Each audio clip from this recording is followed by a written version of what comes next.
I came home to find my wife sobbing on the kitchen floor, unable to speak, while my daughter stood over her, claiming she did not know what happened. But when I checked the security cameras to find the truth, I was absolutely terrified by what I saw on the screen. My name is Douglas Mercer, and I spent 30 years as a forensic accountant for the FBI, tracking down cartels and corrupt politicians through their paper trails. I thought I had seen the absolute worst of humanity in those case files, but I was wrong. The worst of humanity was not in a federal prison. It was standing right in my living room, wearing a designer dress I paid for. Before I tell you how I used a single hidden camera and a coffee stain to destroy the people who tried to break me, let me know where you are listening from in the comments below. Hit like and subscribe if you believe that betrayal by blood demands a payback in cold, hard cash. I had been gone for only 3 days on a fishing trip up at the lake, a small retreat my wife Patricia insisted I take for my 72nd birthday. I walked through the front door of our colonial home in Connecticut, expecting the smell of Patricia's pot roast, or perhaps the sound of the radio. Instead, I heard a high-pitched wailing that made my blood freeze. I dropped my tackle box in the hallway and ran toward the kitchen. The scene before me was chaotic. My wife Patricia was curled up on the linoleum floor near the island, clutching her chest and rocking back and forth. Shattered porcelain was scattered everywhere, shards of her favorite Victorian tea set glinting under the recessed lights. My daughter Brittany was standing there with her hands on her hips, shaking her head while her husband Todd leaned against the counter, looking at his phone. When they saw me, Brittany immediately shifted her expression from annoyance to exaggerated panic. She rushed over and grabbed my arm. "Dad, thank God you are home early," she said, her voice pitching up into a theatrical whine. "Mom is having one of her episodes again. We just stopped by to drop off some groceries, and she started screaming that there were intruders. She threw the tea set at the wall." "Dad, she is losing it." I looked down at Patricia. Her eyes were wide and terrified, but she wasn't looking at the wall or at some imaginary intruder. She was looking directly at Brittany. I knelt down beside my wife, ignoring the sharp ceramic shards digging into my knees. Patricia was trembling so violently her teeth were chattering. I reached out to touch her shoulder, and she flinched as if I were about to strike her. That reaction set off an alarm bell in my head that I hadn't heard since my days in the field. Patricia had suffered a mild stroke 6 months ago, which left her weak and occasionally confused, but she had never been violent. Never. Todd finally looked up from his phone and sighed loud enough for me to hear. "Look, Doug, we hate to say this, but the doctor warned us about this decline. Dementia creates aggression. Brittany and I were just talking, and we think it is unsafe for her to be here anymore." He reached into his jacket pocket and pulled out a glossy brochure. "I have already done the legwork for you. Golden Oaks Nursing Facility has a bed opening up this Friday. It is expensive, but for Patricia's safety, it is necessary." I took the brochure. My hand remained steady, but inside my chest, my heart was hammering against my ribs like a trapped bird. I looked at the brochure, and then I looked at the broken tea set. The blast radius of the debris was wrong. If Patricia had thrown it at the wall, the shards would be concentrated near the baseboard. Instead, the pieces were scattered in a radial pattern outward from the center of the room, as if the pot had been smashed directly onto the floor with force. I looked at Brittany. Her mascara was perfect. Her clothes were unruffled. A woman dealing with the violent dementia patient usually looked somewhat disheveled. Then I saw it. Patricia's cardigan had slid up her arm slightly, just above her wristwatch. There was a fresh red mark. It was darkening quickly into a bruise. It was the distinct shape of a thumbprint. I made a choice in that split second. If I confronted them now, they would deny it. They would claim she fell, or that I was the one who was senile. I needed to be the Douglas Mercer who sat across from money launderers and smiled while they incriminated themselves. I stood up and put on the mask of a tired, defeated, old man. "You might be right," I said, keeping my voice low and weary. "She seems very confused. I just need to get her settled. Can you two give us a moment?" Brittany exchanged a look with Todd, a look of victory. "Of course." "Dad," she said, patting my arm with a touch that felt like ice. "We will leave the brochure on the counter. Think about it. We only want what is best for Mom." They left the house, and I waited until I heard the engine of Todd's leased BMW fade down the driveway. I spent the next hour cleaning up the porcelain and getting Patricia into bed. I gave her the evening medication and sat by her side until her breathing evened out into a fitful sleep. She didn't speak a single word to me. She just gripped my hand so tight her knuckles turned white. At midnight, the house was silent. I went downstairs to my study and locked the door. I sat down at my desk and opened my laptop. My hands were shaking now that the adrenaline had worn off, but I forced myself to focus. Last week, I had noticed that Patricia's heart medication seemed to be depleting faster than the dosage required, suspecting a cleaning lady, or perhaps a pharmacy error. I had installed a pinhole camera inside the smoke detector in the kitchen. It was a high-definition wide-angle lens with audio capability classified as Camera 4 on my home network. I logged into the server and scrolled back to the timestamp, 2 hours before I arrived home. I clicked play. The video feed loaded in crisp 4K resolution. I watched as Brittany and Todd entered the kitchen. They didn't have groceries. They had a stack of documents. Patricia was sitting at the breakfast table drinking tea. She looked peaceful. On the screen, Brittany slammed the papers onto the table. "Sign it, Mom," she shouted. The audio picked up the distortion in her voice. It wasn't the sweet voice of my daughter. It was the guttural growl of a desperate woman. Patricia looked confused. "Brittany, I told you I cannot sign over the trust fund without your father. He handles the finances." Todd stepped into the frame. He was pacing. "We don't have time for Doug to look over this," he snapped. His back was to the camera, but I could see his reflection in the glass of the oven door.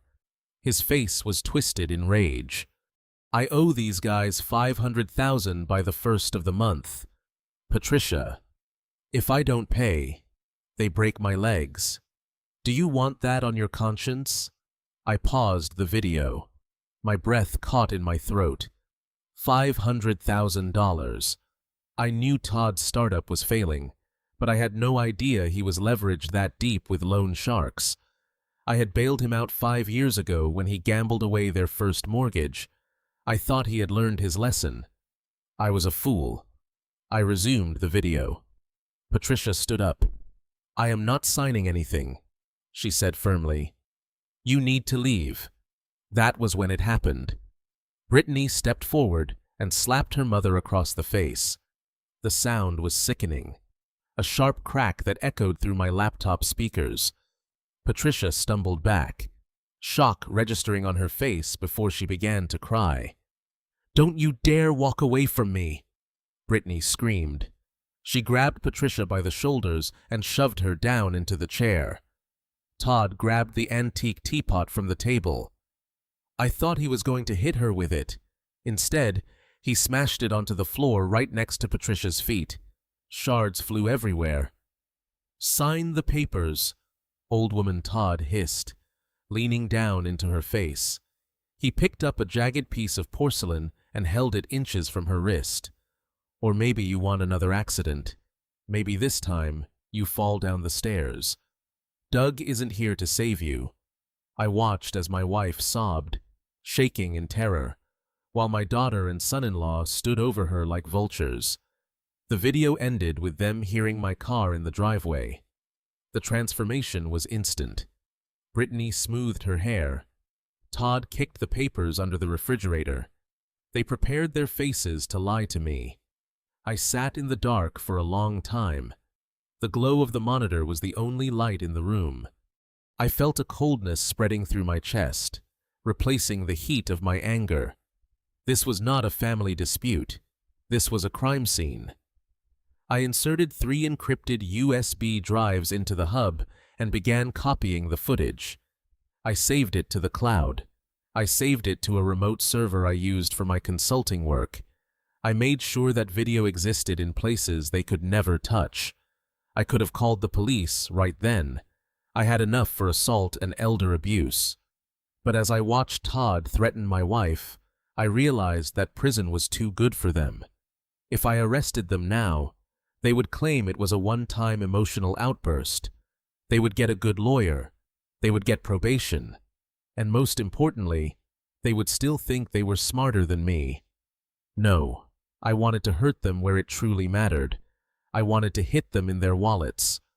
I closed the laptop. The forensic accountant in me took the wheel. I needed to trace the debt. I needed to know exactly who Todd owed money to and why Brittany was so desperate she would strike her own mother. I would play the part of the frail, confused old man. I would dangle the carrot. The next morning, I woke up early and brewed a pot of coffee. The smell usually comforted me, but today it just smelled like burnt expectations. I heard the front door unlock. Brittany and Todd let themselves in using the spare key I had given them for emergencies. They walked into the kitchen, radiating a nervous energy. "Good morning, Dad," Brittany said too loudly. Her eyes scanned the room looking for Patricia. "How is Mom doing?" "She is resting," I said, turning my back to them to pour 3 mugs. "I barely slept last night thinking about what you said about Golden Oaks." I placed the mugs on the table and sat down heavily, letting my shoulders slump. I rubbed my forehead, feigning a headache. "You are right. I cannot take care of her alone. And if her aggression is getting worse, I might be in danger, too." Todd sat down so fast his chair scraped loudly against the floor. "I am glad you are being sensible. Doug, it is really for the best. There is just one problem," I said, looking into my black coffee. "The monthly cost at Golden Oaks is $12,000. My pension covers our living expenses, but it won't cover that." I let the silence hang there for a moment. I could feel them exchanging glances. I continued, my voice trembling slightly. "I think I have to sell some assets. I have a portfolio of tech stocks I bought in the 90s.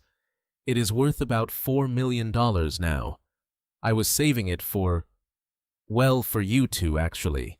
But I suppose I have to liquidate it to pay for the nursing home." The air left the room. $4 million. I saw Todd's pupils dilate. He licked his lips. Brittany gripped the edge of the table. "Dad," she said, her voice shaky, "you don't have to sell everything. That takes time. You need a power of attorney. If you sign control over to us, we can manage the liquidation. We can make sure Mom gets the best care, and we can protect the rest of the capital. You know, so the tax man doesn't take half of it." Todd leaned in. "Exactly. Doug, you are grieving. You are stressed. You shouldn't be dealing with brokers and bankers right now. Let us handle the burden." He pulled a document out of his briefcase. It was the same document they had tried to force Patricia to sign yesterday. They had just changed the name at the top to Douglas Mercer. I looked at the paper. It was a general power of attorney granting them full access to all bank accounts, real estate, and investment portfolios. It was a death warrant for my financial existence. I reached for my reading glasses, moving slowly. I picked up a pen. I saw Brittany holding her breath. Todd was practically vibrating with anticipation. This was it, the moment they had been waiting for, the payday that would clear his gambling debts and pay off her credit cards. I brought the pen tip to the paper. Then I reached for my coffee mug with my other hand. I allowed a tremor to run through my arm. A violent geriatric twitch. My hand jerked. The mug tipped over. Hot black coffee flooded across the table, soaking the document instantly. The dark liquid spread over the legal text, turning the crisp white paper into a brown, soggy mess. "Oh no!" I exclaimed, dropping the pen. "Look at me. I am so clumsy. I am sorry." Todd jumped up, cursing under his breath. He tried to grab the paper, but it tore in his hands. "Damn it. Doug," he muttered before catching himself. Brittany's face was a mask of pure fury, but she forced it back into a smile. "It is okay. Dad, it is just an accident. We can print another one." I stood up, grabbing a towel to dab at the mess. "I am just so shaken. Maybe this is a sign. I should have my lawyer. Harper, look at this before we reprint it, just to make sure we are doing it right tax-wise. You know how strict the IRS is these days." The mention of Harper, my ruthless estate attorney, made Todd flinch. No, Dad," Brittany said quickly. "We don't need Harper. He charges so much. We can just print it out here." I paused, looking her dead in the eye. "No, Brittany, if I am going to hand over $4 million, I want to do it properly. I will call Harper today. We can meet next week." "Next week?" Todd choked out. "But the bed at Golden Oaks will be there next week," I said firmly, "or we will find another one. I am not rushing into this." I walked to the sink to rinse the towel. I could feel their eyes burning holes in my back. They were desperate. They had a deadline I didn't know about yet, and I had just pushed them past it. "Okay, Dad," Brittany said, her voice tight. "We will come back tomorrow just to check on Mom." As they left, I saw Todd kick the tire of my car in the driveway. He was unraveling. Good. Angry people make mistakes, and I was going to be there to record every single one of them. I went upstairs to check on Patricia. She was awake, staring at the ceiling. I sat on the edge of the bed and took her hand. Her thumb stroked the back of my hand. A silent question. I leaned in close. I saw everything on the camera. I whispered, "I know what they did." Patricia's eyes filled with tears. She tried to pull her hand away, ashamed, but I held it tighter. "They want the money," I said quietly, "and they are going to try to take it. But I need you to be strong. Pat, I need you to trust me. We are going to play a game." "What game?" She whispered, her voice. "The game where they think they are the hunters," I said, smoothing her hair. "But they are actually the bait." That afternoon, I drove into the city, not to see my lawyer, but to visit the one place Todd never wanted me to go. The grim, nondescript office building in the industrial district that housed the shell company listed on his business card. I parked down the street and watched. I didn't have to wait long. At 2 p.m., a black SUV pulled up. Two men in ill-fitting suits got out. They didn't look like investors. They looked like problems. They banged on the door of Todd's office. I raised my camera with the telephoto lens and started snapping pictures. 5 minutes later, Todd came out. He looked disheveled. One of the men shoved him against the brick wall. I zoomed in. The man was shouting. Todd was pleading, his hands held up in surrender. I captured the fear in his eyes, the desperation. Then the man did something that confirmed my suspicions. He checked his watch and held up 3 fingers. 3 days. Todd had 3 days to come up with the money or something bad was going to happen. I lowered the camera. 3 days. That was the timeline. That was why they were pushing for the nursing home so aggressively. If they got power of attorney, They could liquidate my stocks within 48 hours. I drove home with a plan forming in my mind, a plan that would require nerves of steel. I was going to let them think they were winning. I was going to let them push me to the edge, and right when they reached out to push me off, I was going to step aside and let them fall into the abyss they had dug for themselves. When I got home, the house was quiet, but something felt wrong. The air felt heavy. I walked into the kitchen and saw that the smoke detector, my camera 4, was hanging open. The wire had been cut. My heart stopped. Had they found it? I walked over and inspected it. No, it wasn't found. The battery compartment was just open. The battery was gone. Brittany must have taken it for something else. Perhaps a remote control, thinking it was just a regular smoke detector. They didn't know about the lens. But then I saw the note on the counter. It was in Brittany's handwriting. Dad took Mom for ice cream. Don't wait up. Ice cream. Patricia was diabetic. She hadn't eaten ice cream in 10 years. Panic, cold and sharp, pierced through my calm facade. This wasn't a treat. This was a hostage situation. I pulled out my phone and dialed Harper. Harper, I said as soon as he answered, activate the clean slate protocol and get me the file on Todd's bankruptcy. We are moving up the timeline. Why? Doug Harper asked, his voice professional but concerned. What changed? They took her, I said, staring at the empty space where my wife's wheelchair usually sat. And Harper, I'm going to need that forensic team you mentioned. I am going to audit my son-in-law so hard his ancestors will feel it. I hung up and looked at the black screen of my phone. The game of cat and mouse was over. The hunt had begun. The drive to the First National Bank felt different that morning. For 20 years, I had driven these streets as a father and a husband, but today, I drove them as an investigator. I parked my sedan in the furthest spot from the entrance and sat for a moment, watching the heavy glass doors swing open and shut. I checked my reflection in the rearview mirror. I did not look like a man on a warpath. I looked like a retiree wearing a beige windbreaker and reading glasses on a chain. Good. Camouflage is the first rule of engagement. I walked into the lobby, and the smell of stale coffee and sanitized money hit me. I bypassed the line of people waiting for the tellers and went straight to the glass office in the back.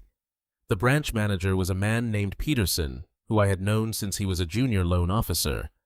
He stood up immediately when he saw me, offering a hand that felt too clammy. "Mr. Mercer, this is a surprise," Peterson said, guiding me to a leather chair. "I thought you were up at the lake. How is Patricia?" "She is struggling," I said, letting my voice crack just enough to sell the performance. "That is actually why I am here. We are putting our affairs in order." Peterson nodded with practiced sympathy. "Of course. How can I help? I need to access the records for the small business loan from 2018. I said the one for that tech consulting firm my son-in-law started." Peterson frowned, tapping on his keyboard. "Mr. Mercer, I believe Todd closed that credit line last year. He refinanced with another lender. I don't think you have access anymore." I leaned forward, resting my elbows on his mahogany desk. I stared at him over the rim of my glasses. Check the fine print. Peterson. I was the co-signer, the primary guarantor.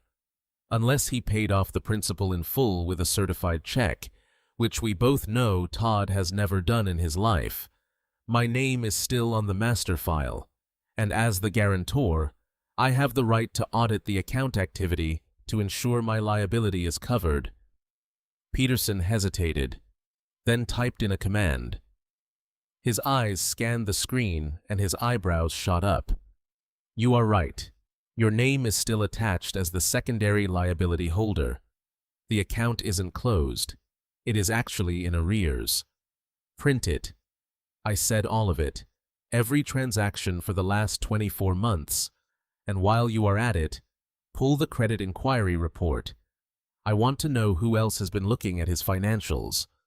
The printer hummed in the corner, a rhythmic sound like a heartbeat. Peterson handed me a stack of warm paper. I put on my reading glasses, and the world around me faded away. I was no longer in a bank in Connecticut. I was back in the bureau analyzing the decay of a criminal enterprise. The numbers on the page were not just digits. They were a confession. I started with the business expenses, or rather, the lack of them. There were no payments for server space, no payroll for developers, no marketing costs. Todd's company was a ghost ship.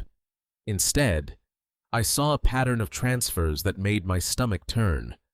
$5,000 to an entity called Golden Chip Holdings in the Cayman Islands. 3 days later, another $10,000. 2 days after that, $15,000.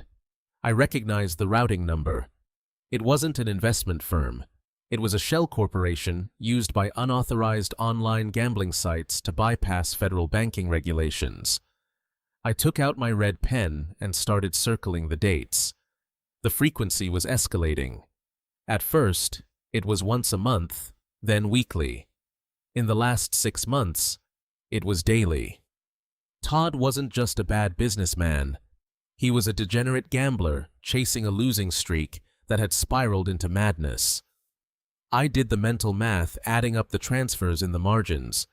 He had burned through $300,000 of the business loan.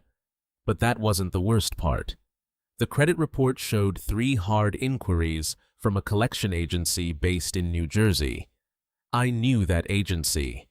They were the polite front for a syndicate that broke kneecaps when the interest payments stopped. The debt wasn't just $300,000. With the vigorous and the penalties, he owed them $500,000. I flipped the page to the authorized user section. Brittany, my daughter, had a supplementary credit card attached to the business account for office supplies. I scanned her transaction history. It was a grotesque display of vanity. $2,000 at a luxury boutique in Manhattan, $4,000 for a weekend at a spa resort, $1,200 for a handbag. There were charges for cosmetic procedures, private Pilates sessions, and Michelin star dinners. She had spent $80,000 in 1 year.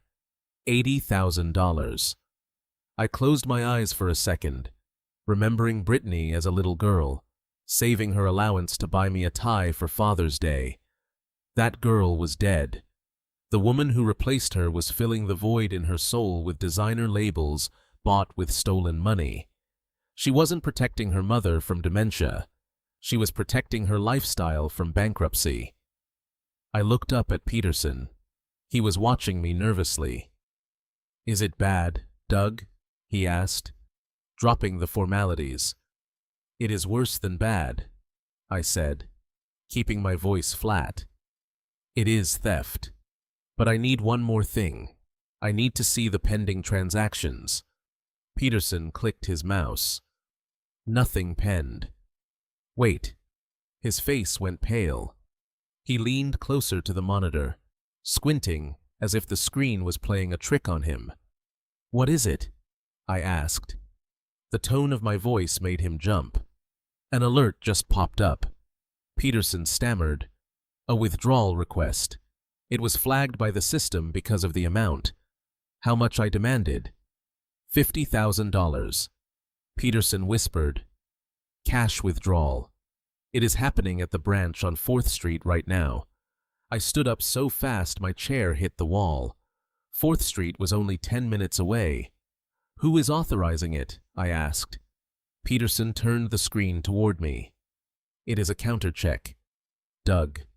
It has your signature on it." I looked at the digital scan of the check on the screen. It was a masterpiece of forgery. The loop of the D was perfect. The slant of the M was identical to mine. Todd had obviously spent hours practicing this. He had traced my signature from old birthday cards or tax documents. But he had made one fatal mistake. One tiny arrogant error. 3 years ago, after my identity was briefly compromised in a data breach, I had started adding a microscopic dot inside the bottom loop of the letter G in my signature. It was invisible to the naked eye, but clear to a forensic accountant.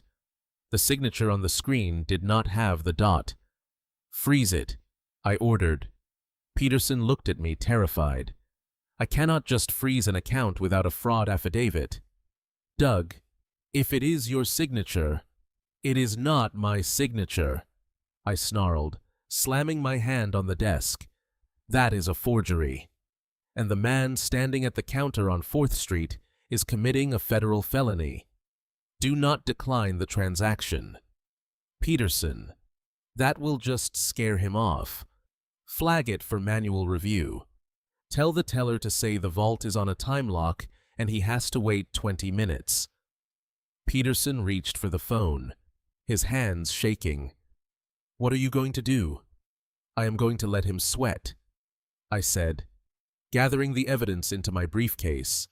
"I am going to let him stand there watching the clock, thinking he has won. I want him to feel the money in his hands in his imagination, and then I want him to walk out empty-handed." But Doug Peterson said, holding the phone to his ear, "If he owes money to the people I think he owes money to, if he walks out without that cash, then he is a dead man walking." I finished for him. I walked out of the bank into the bright morning sunlight. The evidence in my briefcase felt heavy, like a brick of lead. I had the paper trail. I had the motive. I knew exactly why they had kidnapped my wife. They needed to liquidate her trust fund to cover the hole they had dug. Todd was at the 4th Street branch right now, checking his watch, sweating in his cheap suit, waiting for $50,000 that was never coming. I pulled out my phone and opened the app for the hidden GPS tracker I had installed on Todd's car months ago. A habit from my old life I never shook. The dot was blinking at the 4th Street bank. I could have driven there. I could have confronted him in the lobby and humiliated him in front of everyone. But that was emotional. That was messy. Douglas Mercer didn't do messy. Instead, I dialed Harper's number. "Harper," I said as I got into my car, "I have the financial motive. It is gambling and embezzlement. Significant amounts." I heard Harper typing furiously on the other end. "Good work. Doug, that elevates this from a family dispute to criminal fraud. We can get an emergency injunction." "Not yet," I said, watching a young couple walk past, holding hands oblivious to the war I was fighting. "I want more. I want to catch them when they think they are safe.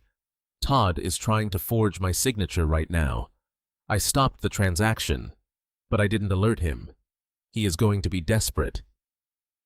"Harper, desperate men do reckless things. What is your next move?" Harper asked. "I'm going back to the house," I said, starting the engine. "If Todd doesn't get the cash from the bank, he is going to come for the only other liquid asset he has access to. He is going to want for the safe in my study. And when he does, I will be waiting." I hung up and pulled out of the parking lot. The numbers in my head were rearranging themselves. $500,000 debt, $80,000 shopping, $50,000 attempted theft. They were drowning, and they had tried to use my wife as a life raft. I gripped the steering wheel until my knuckles turned white. They had made a calculation that I was weak, that I was old, that I was a statistic. They were about to find out that they had miscalculated. And in my line of work, a calculation error is always fatal. I merged onto the highway, my eyes fixed on the road ahead, but my mind already 3 moves ahead on the chessboard. The game had just entered the endgame. Tracking a subject is an art form that requires patience and the ability to become invisible. I sat in my nondescript sedan 3 cars back, watching Todd weave through the mid-morning traffic like a man running from his own shadow. He wasn't heading toward the industrial park where his failing company was supposedly landing new contracts. He was heading toward the riverfront district, a place of glass high-rises and overpriced bistro where a cup of coffee cost more than my first hourly wage. I kept a safe distance. My hands were steady on the wheel, but my mind was racing through the financial data I had just uncovered at the bank. Todd was drowning in debt. Yet here he was, driving into the most expensive zip code in the city. It was a paradox that only a narcissist could justify. He pulled into the valet parking of the Sapphire Towers, a luxury condominium complex that catered to the city's young elite. I parked across the street near a newsstand and adjusted my rear-view mirror. I watched as Todd stepped out of his car. He checked his hair in the reflection of the window, smoothed his jacket, and handed the valet a tip that I knew he couldn't afford. He didn't go inside immediately. He stood by the fountain, checking his watch. A few minutes later, the glass doors opened and a woman walked out. She was young, perhaps half my age, with blonde hair styled in loose waves and carrying a designer bag that matched the one Brittany had bought last month. But unlike my daughter, who wore her anxiety like a heavy coat, this woman radiated a carefree arrogance. She walked straight to Todd and kissed him. It wasn't a friendly peck on the cheek. It was a claim of ownership. I felt a surge of nausea, not because of the infidelity itself, but because of the betrayal of my daughter. Brittany was at home right now, terrified about losing her house, terrified about her mother's health, and believing that her husband was out working to save them. Instead, he was here playing the role of the wealthy benefactor. They walked arm in arm to an outdoor cafe adjacent to the building. It was crowded, which was perfect for me. I grabbed my hat and sunglasses and exited my car. I moved with the slow, shuffled gait of an old man who had nowhere to be. It was the perfect disguise. No one looks twice at a retiree reading a newspaper. I took a table 2 rows behind them, blocked by a large potted fern. I ordered an iced tea and placed my phone on the table face down. The microphone app was already running, calibrated to pick up directional audio. I put in my wireless earbud, and suddenly the background noise of traffic faded away, replaced by the clear, amplified voices of my son-in-law and his mistress. "You look tense, baby," the woman said. Her voice was light, unburdened by the reality of overdue notices. Todd sighed, the sound of a man carrying the weight of his own lies.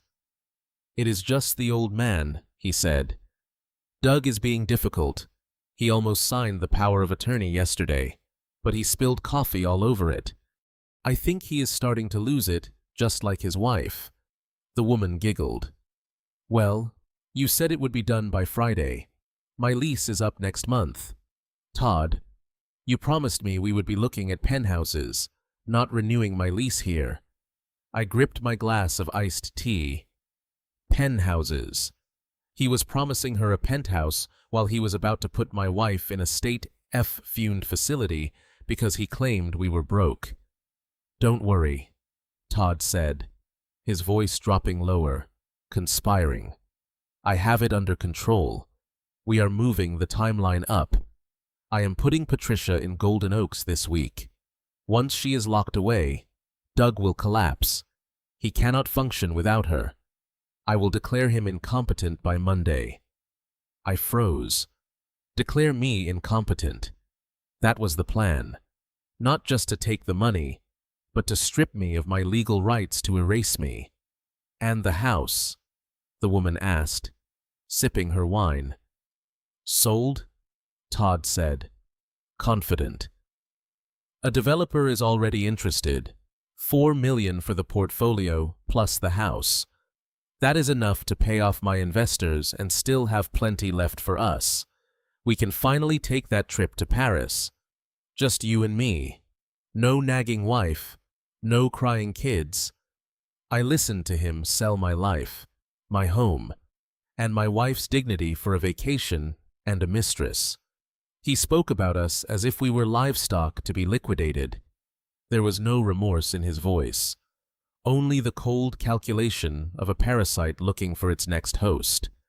"Brittany thinks we are broke," the woman said, pausing. "Won't she notice when you suddenly have millions?" Todd laughed, a cruel, dismissive sound. "Brittany believes whatever I tell her. I will tell her the money is tied up in trusts that we can only access a small stipend. She is so desperate to keep up appearances. She won't ask questions. She is weak. That is why I need you. You are strong." I had heard enough. I slowly reached into my jacket pocket and pulled out my compact camera. It was small, but it had a professional-grade lens. I waited for the perfect moment. I waited until Todd reached across the table and held her hand, looking into her eyes with that practiced sincerity he had used on my daughter for 10 years. I aimed through the gap in the fern leaves. Click. I caught the intimacy, the smile, the wine bottle. Then I waited again. I waited until the check came. I watched Todd pull out a credit card. I zoomed in on the card as he placed it on the tray. It was a corporate card. My corporate card. The one attached to the account I had co-signed. He was paying for his mistress's lunch with my money. Click, click, click. I took a dozen photos. I captured the address of the building. I captured the license plate of her car when the valet brought it around. I documented every second of his betrayal. As they stood up to leave, Todd pulled her close and whispered something that made her laugh. They looked like the perfect couple, successful, happy, young.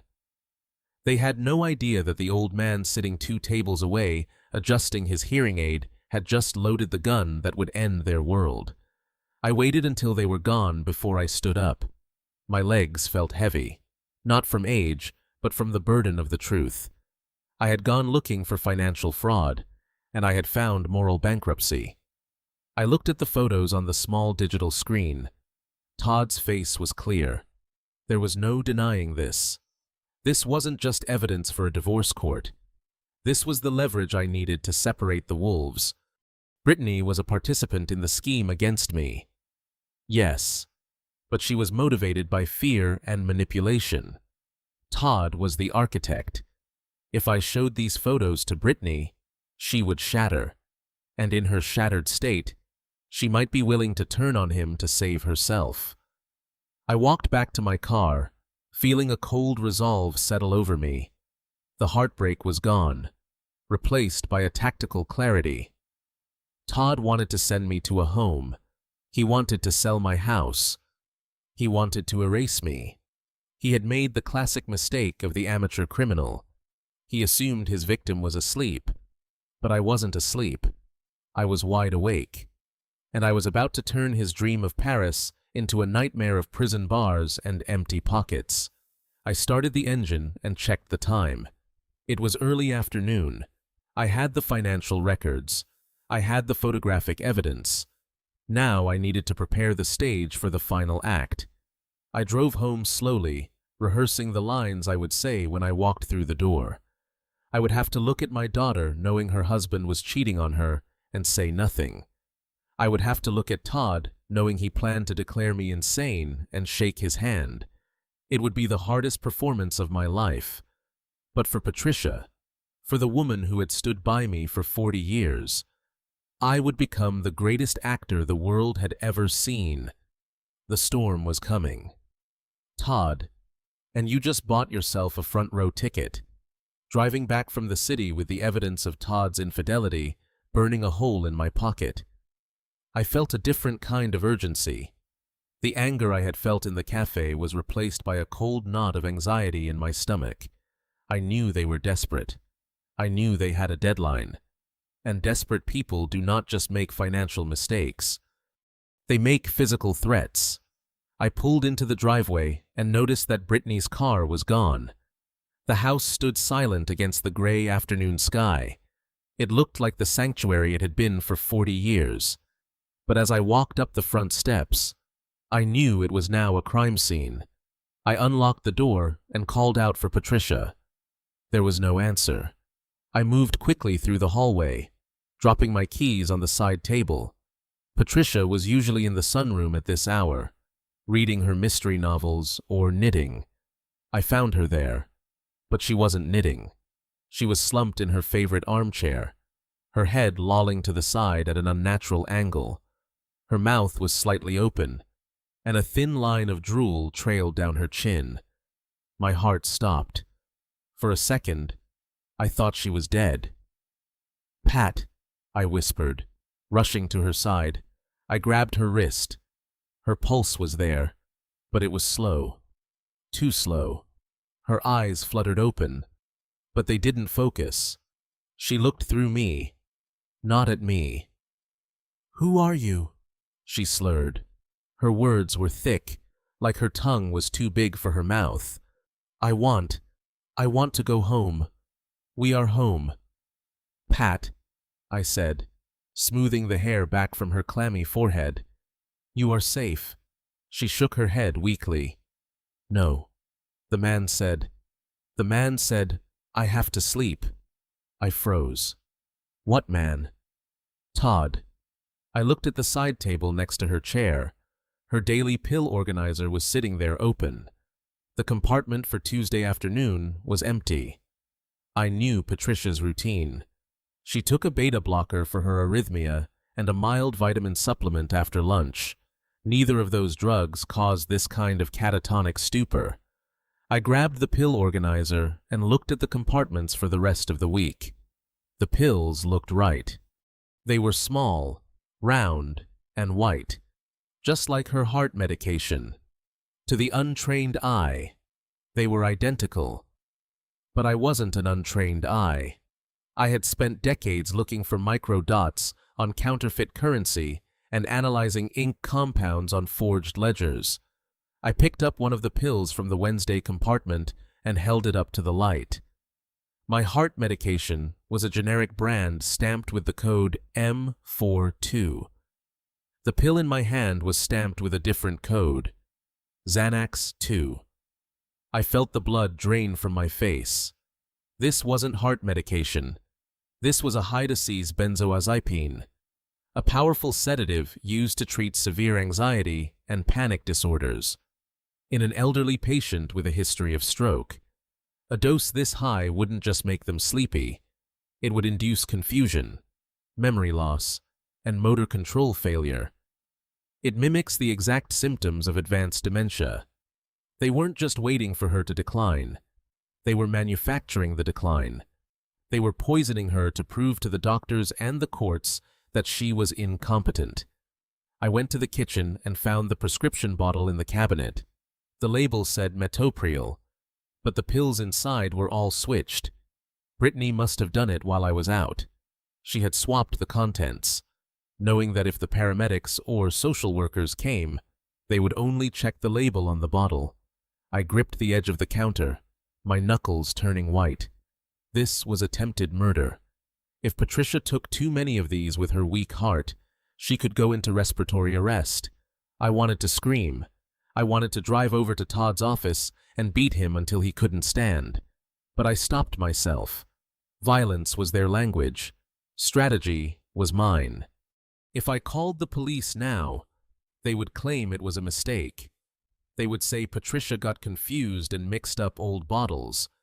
They would say I was the one who mixed them up because I was old and senile. Without video proof of the switch, it was my word against theirs. And right now, my word was worth nothing because they had already planted the seeds of doubt about my mental state. Number 1, I had to be smarter. I ran upstairs to the master bathroom and dug through my travel kit. I always kept an emergency supply of our medications in there for trips. I found the real bottle of heart medication. I went back downstairs and emptied the poisoned pills into a plastic bag, which I hid inside the hollow leg of the dining room table. Then I refilled the prescription bottle and her weekly organizer with the real heart medication. Now came the hardest part. I went back to the sunroom. I took a wet cloth and wiped Patricia's face. I made her drink 2 glasses of water to help flush the sedative out of her system. It took an hour, but slowly the fog began to lift. Her eyes regained that sharp intelligence I had fallen in love with 50 years ago. "Doug," she whispered, gripping my hand. I felt so strange. I felt like I was drowning on dry land. "I know," I said quietly, kissing her knuckles. "I know what they did. Pat, they switched your pills. They are trying to make you look crazy so they can put you away." Patricia gasped, her hand flying to her mouth. Her own daughter. The betrayal hit her harder than the drug. She started to cry silent tears that ran down her cheeks. "Why? Doug, why are they doing this?" "Because they are drowning in debt, and they think we are the only thing standing between them and $4 million. I explained. I looked deep into her eyes. "Pat, listen to me. I switched the pills back. You are going to be fine physically. But we have to do something very difficult." "What do you mean?" she asked, wiping her eyes. "We cannot let them know." "We know," I said. "Not yet. We need them to believe their plan is working. We need them to bring the contract. We need them to commit the crime in front of witnesses." Patricia looked at me confused. "I need you to act," I said. "When Brittany comes back tomorrow, or when that social worker arrives, I need you to pretend you are still on those sedatives. I need you to be confused. I need you to ask for your mother. I need you to forget who I am." Patricia recoiled. "Doug, I cannot do that. It is too painful. You have to." I urged her. "If they think the drugs aren't working, they might try something worse. They might try to push you down the stairs like Todd threatened. We have to make them feel safe. We have to make them think they have won." She looked at the broken tea set that I had glued back together on the shelf. She looked at the photo of Brittany on the mantelpiece from her high school graduation. Then she looked back at me, and her expression hardened. The softness of the mother was gone, replaced by the resolve of a survivor. "Okay," she whispered. "I will do it. I will give them the show of a lifetime." That night, we sat in the dark holding hands, rehearsing. It was a macabre theater. I quizzed her on how to act disoriented. I taught her how to slur her speech just enough to be convincing, but not enough to seem like a medical emergency. At 700 p.m., the phone rang. It was Brittany. I put it on speaker and nodded to Patricia. "Hi, Dad," Brittany said, her voice dripping with fake concern. "How is Mom? Did she take her medicine?" Patricia leaned toward the phone. She took a deep breath. "Who is that?" she called out, her voice trembling and high-pitched. "Is that the lady from the church? Tell her I don't want any cookies. The cookies are full of spiders." There was a pause on the other end of the line. Then I heard Brittany exhale a breath that sounded like relief. "Oh, wow. She sounds really bad." "Dad," Brittany said. "See, I told you the decline is accelerating. I played my part. I don't know what to do." "Brittany," I stammered. "She doesn't even recognize the cat." "Stay calm, Dad," Brittany said, and I could practically hear her smiling. "I have arranged for the social worker to come tomorrow morning for the final assessment. Just keep her comfortable. It will all be over soon." "Yes," I said, looking at my wife, who was now sitting up straight and sipping her tea with perfect composure. "It will all be over soon." I hung up the phone. Patricia looked at me and winked. "How was that?" she asked. "Oscar-worthy," I said. But inside, I was burning. They were relieved that their mother was seeing spiders. They were happy that she was losing her mind. That was the final nail in the coffin of my fatherly love. Tomorrow, they would bring the social worker. They would bring the forms. They would walk into this house expecting to find 2 helpless victims. Instead, they were walking into a bear trap. and I had just sharpened the teeth. "Get some sleep, Pat," I said, helping her up. "You have a big performance tomorrow." As I turned off the lights downstairs, I checked the hidden camera in the smoke detector. I had replaced the battery and added a backup power source. I checked the audio levels. Everything was ready. Let them come. Let them bring their lies and their greed. We were ready to play our roles. And unlike them, we knew how the play was going to end. The doorbell rang at 9 o'clock sharp. It was not a friendly sound. It sounded like a gavel hitting a judge's bench. I was sitting in the living room, wearing my oldest cardigan, the one with the frayed cuffs. Patricia was upstairs resting, or rather, pretending to rest, as we had agreed. I watched through the sheer curtains as a silver sedan pulled up behind Brittany's car. A man stepped out. He was wearing a suit that was slightly too shiny and carrying a briefcase that looked like it had never seen the inside of a courtroom. This was the executioner my daughter had hired. Brittany opened the door before he could knock. She was wearing her performance face. Her eyes were red, rimmed as if she had been crying all morning, and her posture was slumped with the weight of imaginary burdens. "Come in, Mr. Garris," she whispered loud enough for me to hear. "Thank you for coming on such short notice. We are just desperate. We don't know what else to do." They walked into the living room. Mr.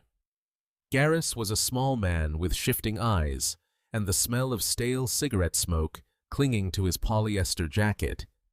He didn't look at me. He looked at the antique clock on the mantelpiece and the oil paintings on the walls. He was appraising the inventory, not the patient. "Dad, this is Mr. Garris," Brittany said, guiding him to the sofa opposite me. "He is a senior caseworker from the Department of Elder Services. He is here to just have a chat with you, to see how you are doing." I slowly lowered my newspaper and looked at them over the rim of my glasses. I let my mouth hang open slightly, a trick I learned from observing suspects who wanted to appear harmless, who I asked, keeping my voice thin and ready, "Is he the man for the gutters?" Brittany let out a choked sob and turned to Garris. "You see, he thinks you are the handyman. He doesn't even know what day it is most of the time. Yesterday, he tried to make toast and almost burned the kitchen down. I had to disconnect the stove. I gripped the armrest of my chair. That was a lie. A bold, vicious lie. I hadn't touched the stove in a week because Brittany had been ordering takeout to keep us sedated with sodium and grease. But I couldn't defend myself. Defending myself would make me look aggressive. Aggression was a symptom of dementia. Silence was my only shield. "Mr." Garris opened his briefcase and pulled out a clipboard. He clicked his pen. "Mr. Mercer, I am going to ask you a few simple questions. There is no need to be nervous."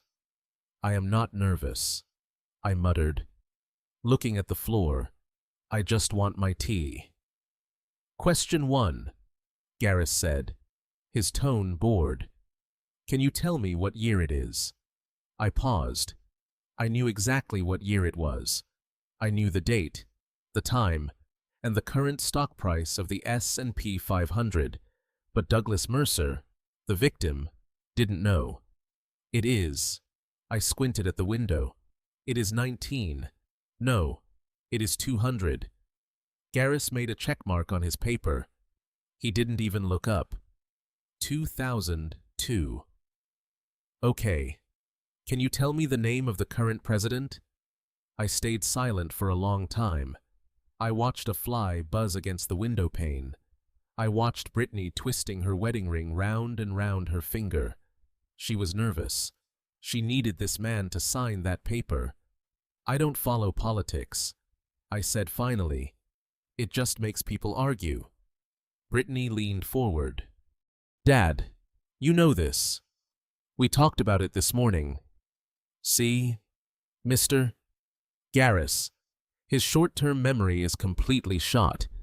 He tells me the same stories about his childhood over and over again, but he cannot remember what he ate for breakfast. Gareth nodded, scribbling furiously. He wasn't writing notes. I could see the angle of his pen. He was just filling in bubbles on a predetermined form. He had walked into this house with his mind already made up. "Let us try a physical test," Gareth said. He pulled out a blank sheet of paper and a thick marker. "I want you to draw a clock face for me. Mr. Mercer. Put all the numbers in the circle and set the hands to 10-11. This was the standard mini mental state examination. It was designed to test visual spatial function. I took the marker. My hand shook. This time, I didn't have to fake the tremor. The rage inside me was making my whole body vibrate. I was a man who had built a career on precision, on analyzing complex fractals of financial fraud. And now I was being asked to draw a circle like a toddler. I drew the circle. It was lopsided. I wrote the numbers, but I crowded them all onto the right side of the face, leaving the left side empty. It is a classic sign of parietal lobe damage. I had studied this. I knew exactly how to fail. When I finished, I put the pen down and looked at Brittany. She was smiling. It was a small, triumphant smile that she tried to hide behind her hand, but I saw it. She wasn't looking at her father with pity. She was looking at an obstacle that was finally being removed. "Oh, Dad," she sighed dramatically. "Look at that. It is okay. We know you are trying."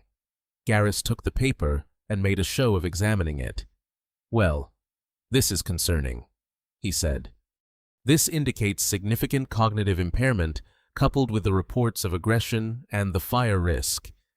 He trailed off, leaving the threat hanging in the air. "Reports of aggression?" I asked, letting my voice rise. I never heard anyone." Brittany jumped in. "Dad, stop. Don't get agitated again. Remember what happened with Mom yesterday? You were screaming at her. You scared her so much she locked herself in the bathroom." I looked at my daughter. The lie was so smooth, so practiced. She was gaslighting me in real time, rewriting our history to fit her narrative. I wanted to stand up and shout that I had the recordings. I wanted to play the audio of her screaming at her mother. But I couldn't. Not yet. The trap wasn't fully sprung. Gareth closed his file with a snap. "Mr. Mercer, based on my observation and the testimony of your primary caregiver, Wu, I am recommending an immediate review of your guardianship status. You are displaying clear signs of early-onset Alzheimer's with behavioral disturbances." He turned to Brittany, and his voice dropped to a conspiratorial whisper. "You need to file for emergency temporary custody. He is a danger to himself and your mother. If he controls the finances or the medical decisions, well, it could be catastrophic." Brittany wiped a fake tear from her cheek. "Thank you, Mr. Gareth. I just want them to be safe. It breaks my heart to do this. But if it is the only way..." "It is the only way," Gareth said, standing up. "I will expedite the paperwork. You should have the court order by tomorrow afternoon." He handed her a card. "Call this lawyer. He specializes in these transitions." I looked at the card on the table. It wasn't just a lawyer. It was the same firm that represented Todd's shell company. The circle was complete. Gareth wasn't just a lazy social worker. He was on the payroll. This was a coordinated strike. As Gareth left, Brittany walked him to the door. I heard her whisper, "Todd will handle the fee in cash, as discussed." I sat alone in the living room, listening to the front door close. I felt stripped naked. My intelligence, my dignity, my agency as a human being had just been dismantled in 20 minutes by a man in a cheap suit and a daughter with a shopping addiction. Brittany came back into the room. Her demeanor had changed instantly. The sad daughter act was gone. She looked at me with cold indifference. "Well, that went well," she said, picking up the drawings I had made. "You should go take a nap. Dad, Todd is coming over later to help you pack some things. We are going to move you into the guest room downstairs. It is safer for you. No stairs." She walked into the kitchen and started making a coffee, humming a tune. She was happy. She thought she had won. I sat there staring at the blank television screen. I wasn't just an old man to them anymore. I was a problem that had been solved, a liability that had been liquidated. But they had made one critical error. They assumed that the man sitting in the chair was the man on the paper. They believed the lie I had sold them. I slowly reached into my pocket and pressed the stop button on the micro recorder hidden in my cardigan. I had every word. I had the lies about the fire. I had the bribe about the cash fee. I had the collusion. "You want to declare me incompetent, Brittany?" I thought as I listened to her humming in the kitchen. "You want to take away my name? Go ahead. File the papers. Bring the judge, because when I walk into that courtroom, I won't be Douglas Mercer, the dementia patient. I will be Douglas Mercer, the man who is going to burn your entire world to the ground with the very matches you put in my hand." I closed my eyes and let out a long, slow breath. The humiliation burned like acid in my veins, but I swallowed it down. I would use it as fuel. Tomorrow they would come for the kill, and tomorrow I would be waiting. The drive back from Harper's office felt like a victory lap. The sun was shining on the Connecticut Turnpike, and for the first time in days, I felt a lightness in my chest. Harper had prepared the legal landmines perfectly. We had drafted a revocable trust that would trap Todd and Brittany in a web of litigation the moment they tried to touch a single cent. I had the recordings. I had the bank statements. I was ready to spring the trap. I even stopped at a bakery on Main Street to buy Patricia a slice of lemon cake, her favorite treat. I imagined us sharing it in the sunroom, celebrating a small secret victory before the final battle. But when I turned onto our street, the feeling of triumph evaporated instantly. It was replaced by a cold, primal dread that settled in the base of my spine. The driveway was empty, but there were tire tracks in the gravel. Heavy, dual-tread tires, the kind that belonged to a truck or an ambulance. I parked the car crookedly and ran to the front door. It was unlocked. I pushed it open, and the silence of the house hit me like a physical blow. It was not the peaceful silence of an empty afternoon. It was the hollow, echoing silence of a grave. "Pat," I called out. My voice cracked. "Patricia, are you here?" I ran to the sunroom. Her chair was empty. Her knitting basket was overturned on the floor, balls of blue yarn unraveling across the carpet like spilled intestines. The half-finished puzzle on the table had been knocked askew, as if someone had been dragged away from it. I ran to the kitchen. Empty. I ran upstairs, taking the steps 2 at a time, my bad knee protesting with every impact. But I didn't care. The bedroom was empty. The bathroom was empty. She was gone. I stood in the hallway, breathing hard, my heart hammering against my ribs. I felt a wave of dizziness. I grabbed the door frame to steady myself. "Think, Douglas. Think." I went back downstairs to the kitchen. That was when I saw it.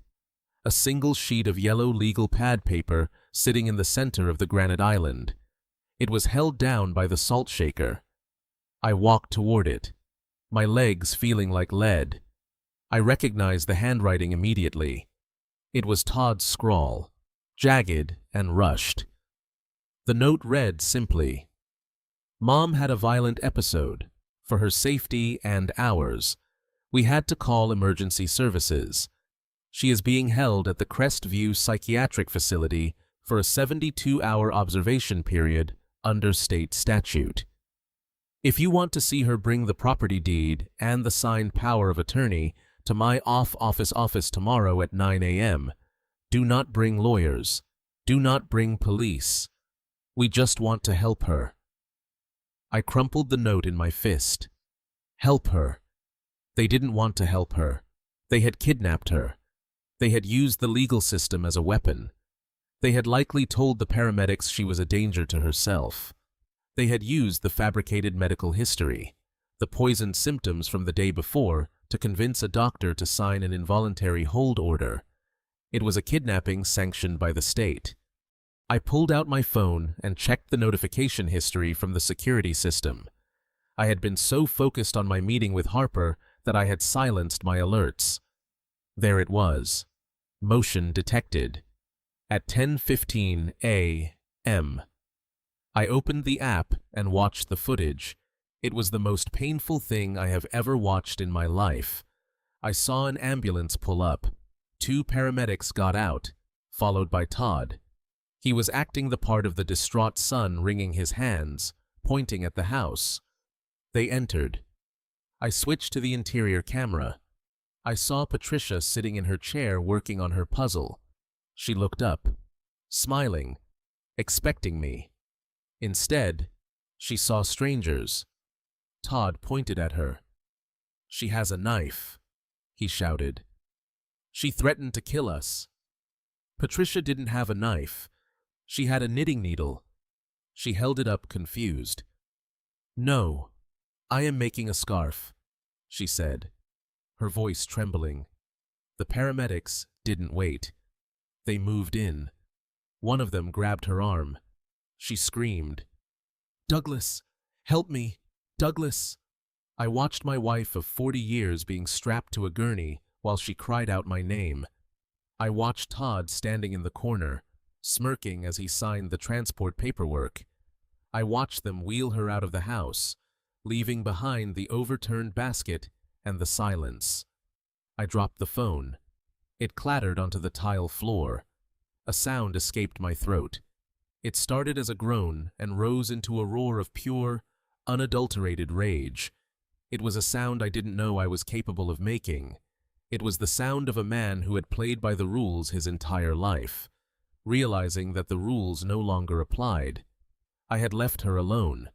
I had been so busy being smart, so busy being a detective that I had failed to be a husband. I had left her defenseless against wolves.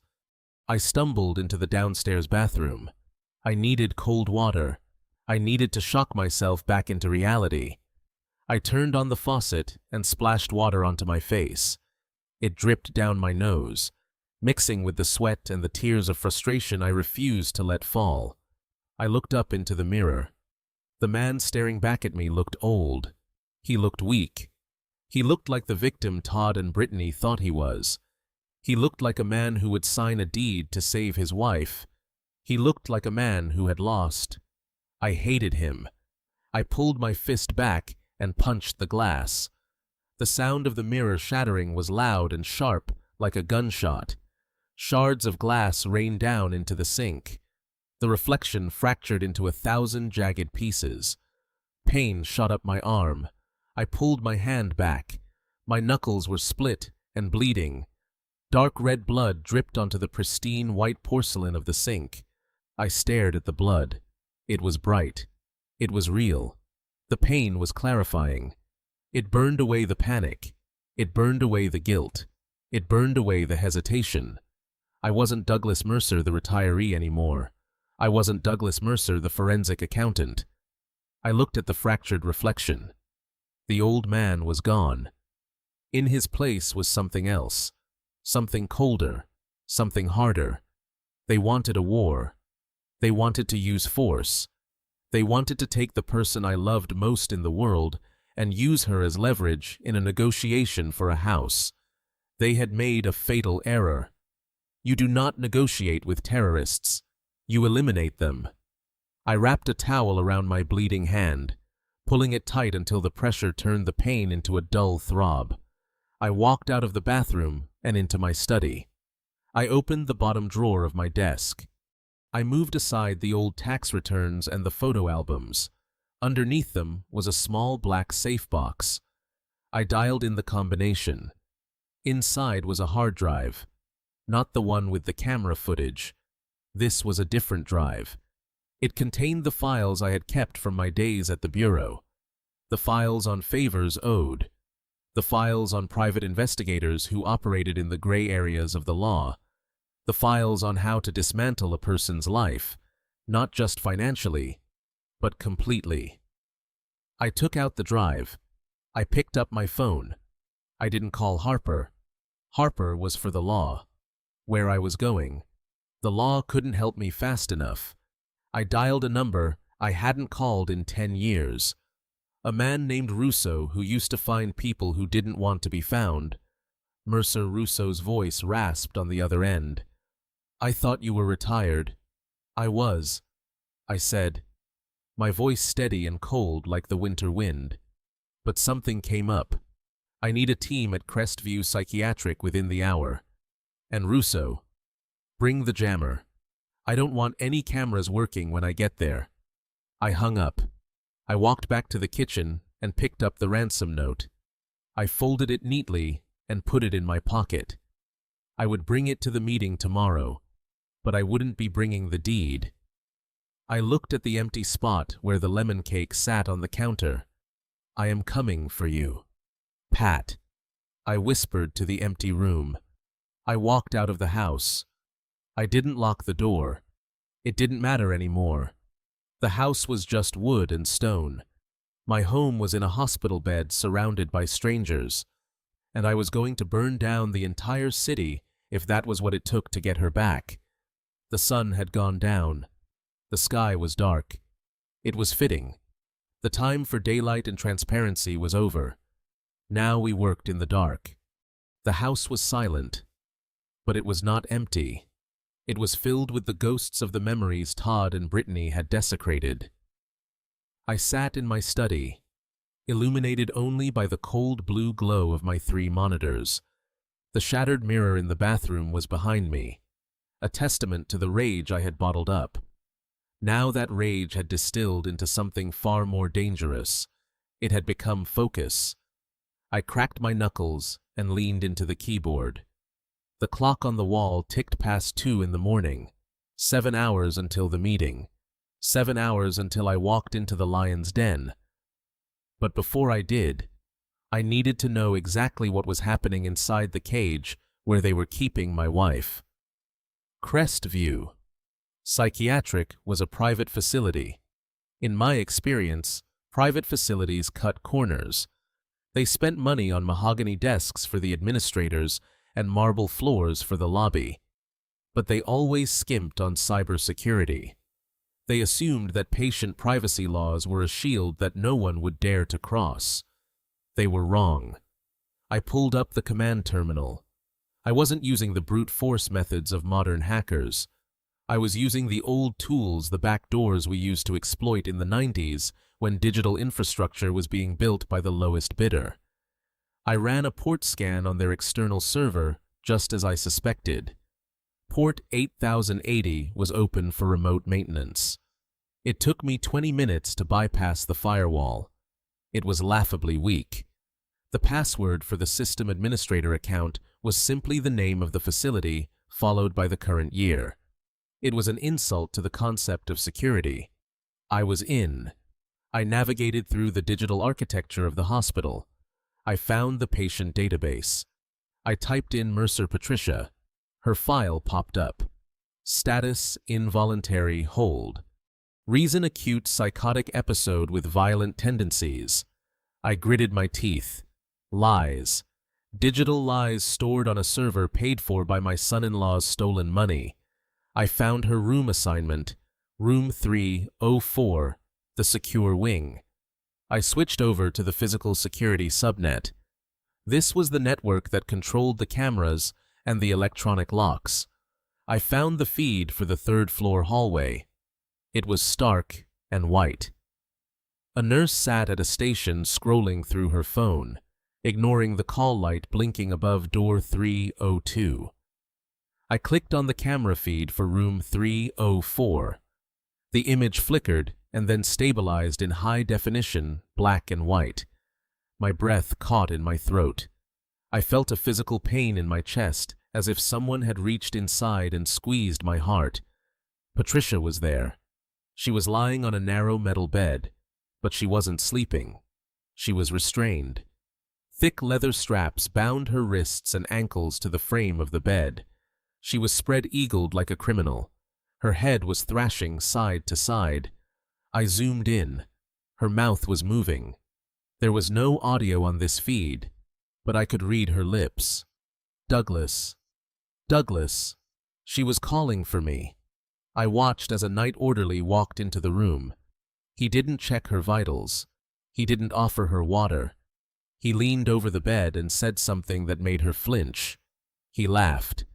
It was a casual, cruel laugh. Then he checked the tightness of the straps, pulling them tighter until I saw Patricia Dewey's in pain. I froze the image. I saved the clip. Then I saved the entire 2-hour buffer. This wasn't just malpractice. This was torture. And it was all the evidence I needed to bypass the local police who might be swayed by Todd's connections or Garris's paperwork. This was a violation of federal patient rights, and given the fraudulent nature of her admission, it was kidnapping across state lines if the funding involved federal insurance, which I knew it did. I closed the window, but I kept the connection open. I routed the feed to my cloud server. I wanted a permanent record of every second she spent in that hell. I picked up my burner phone. It was time to activate the cavalry. I dialed a number that belonged to a man named Miller, Special Agent Miller. We had worked together on the racketeering task force in New York. He was the kind of man who didn't sleep and who hated bullies even more than I did. Miller picked up on the second ring. "Mercer," he said. His voice was growly. "It is 3 a.m. You better have a body or a lead." "I have both," I said. "I am sending you a secure packet right now. Check your encrypted email." I heard the click of a mouse on his end. Then silence. A long, heavy silence as he read the files I had compiled. The bank statements showing Todd's money laundering, the wire transfers to the Cayman Islands, the photos of the forgery, and finally the video clip I had just downloaded of an elderly woman tied to a bed. "This is your wife?" Miller asked. His voice had lost its edge. It was quiet now. Deadly quiet. "Yes," I said. "They took her yesterday. They are holding her to force me to sign over a $4 million trust fund. The meeting is at 900 m at the son-in-law's office." Miller let out a slow breath. "This is wire fraud, money laundering, elder abuse, kidnapping. And since the bank transfers crossed state lines, we have jurisdiction. I need a team Miller." I said, "I don't want local cops. Todd has the local social worker in his pocket. I need a federal extraction team." "You will have it," Miller said. "I will have a tactical unit staged 2 blocks from the office by 8:30. We will wait for your signal." "What is the trigger?" "I am going to walk in there alone." I said I am going to let them think they have won. I am going to let them put the pen in my hand. I want them to admit to everything on tape. When I sign the paper, that is the signal. "But Miller, I need another team at the hospital."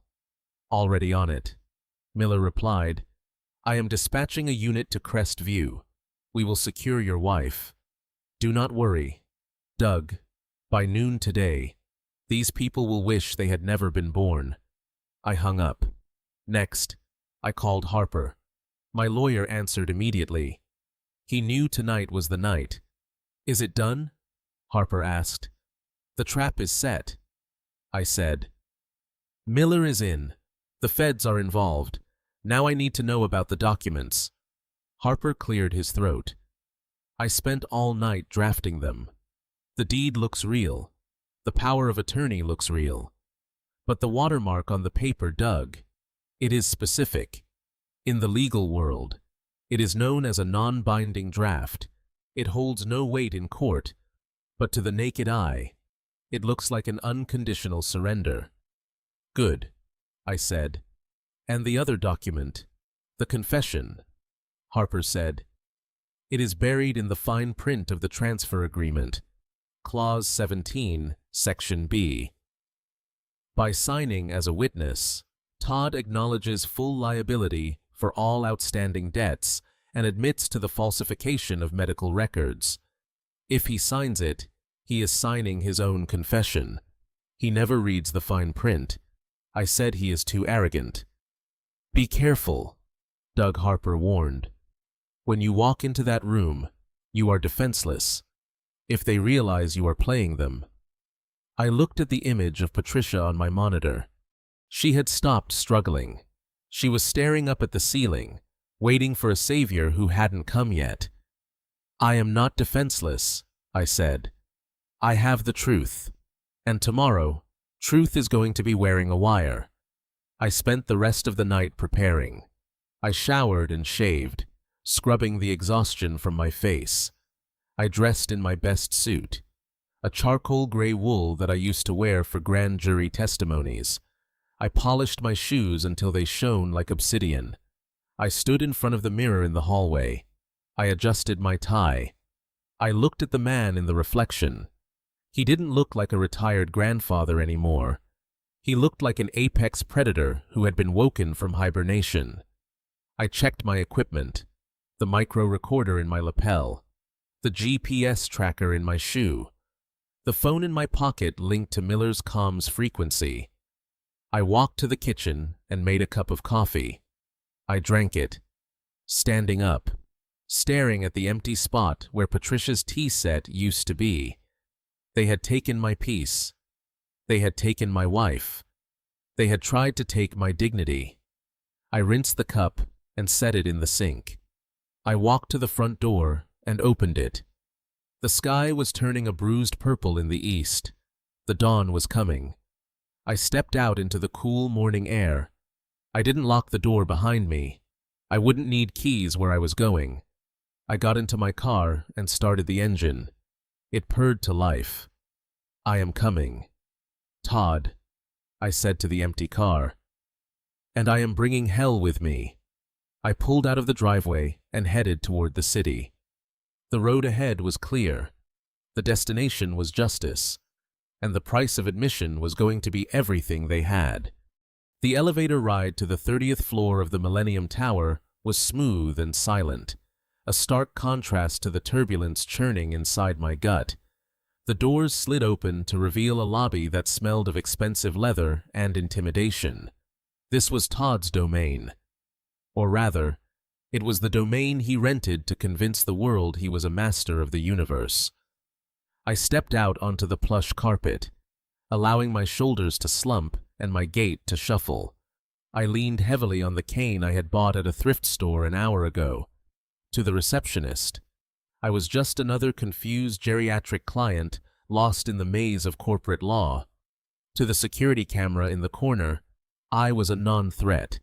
I made my way to the double glass doors at the end of the hall. Through the frosted pane, I could see the silhouettes of the people waiting for me. They looked like vultures perched on a wire, waiting for the carcass to cool. I took a deep breath, inhaling the sterile air conditioning, and exhaled the last of my mercy. I pushed the door open. The conference room was vast, designed to make anyone sitting on the opposite side of the table feel small. Todd sat at the head of the table in a high-backed chair that looked like a throne. He was wearing a suit that cost more than my first car, but he wore it badly. He was sweating. A thin sheen of perspiration glistened on his upper lip, and his leg was bouncing under the table. He was a man running out of time. Brittany sat to his right. She didn't look at me as I entered.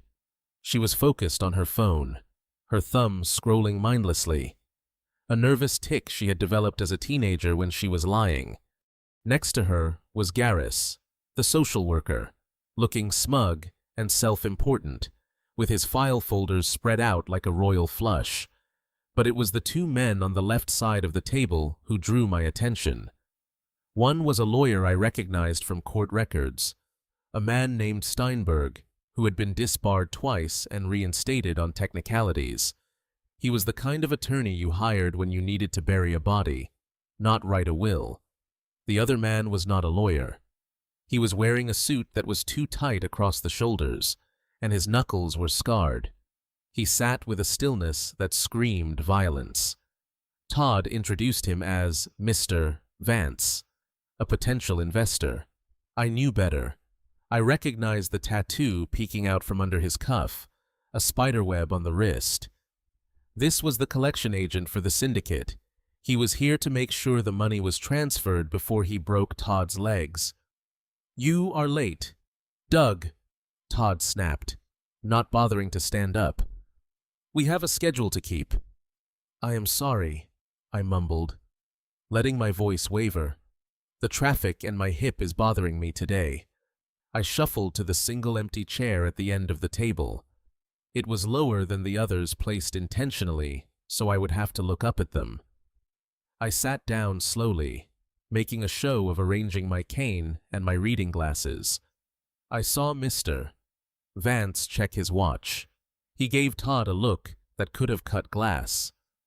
"Let us skip the pleasantries," Steinberg said, sliding a thick document across the polished mahogany. "We have prepared the transfer of assets as discussed.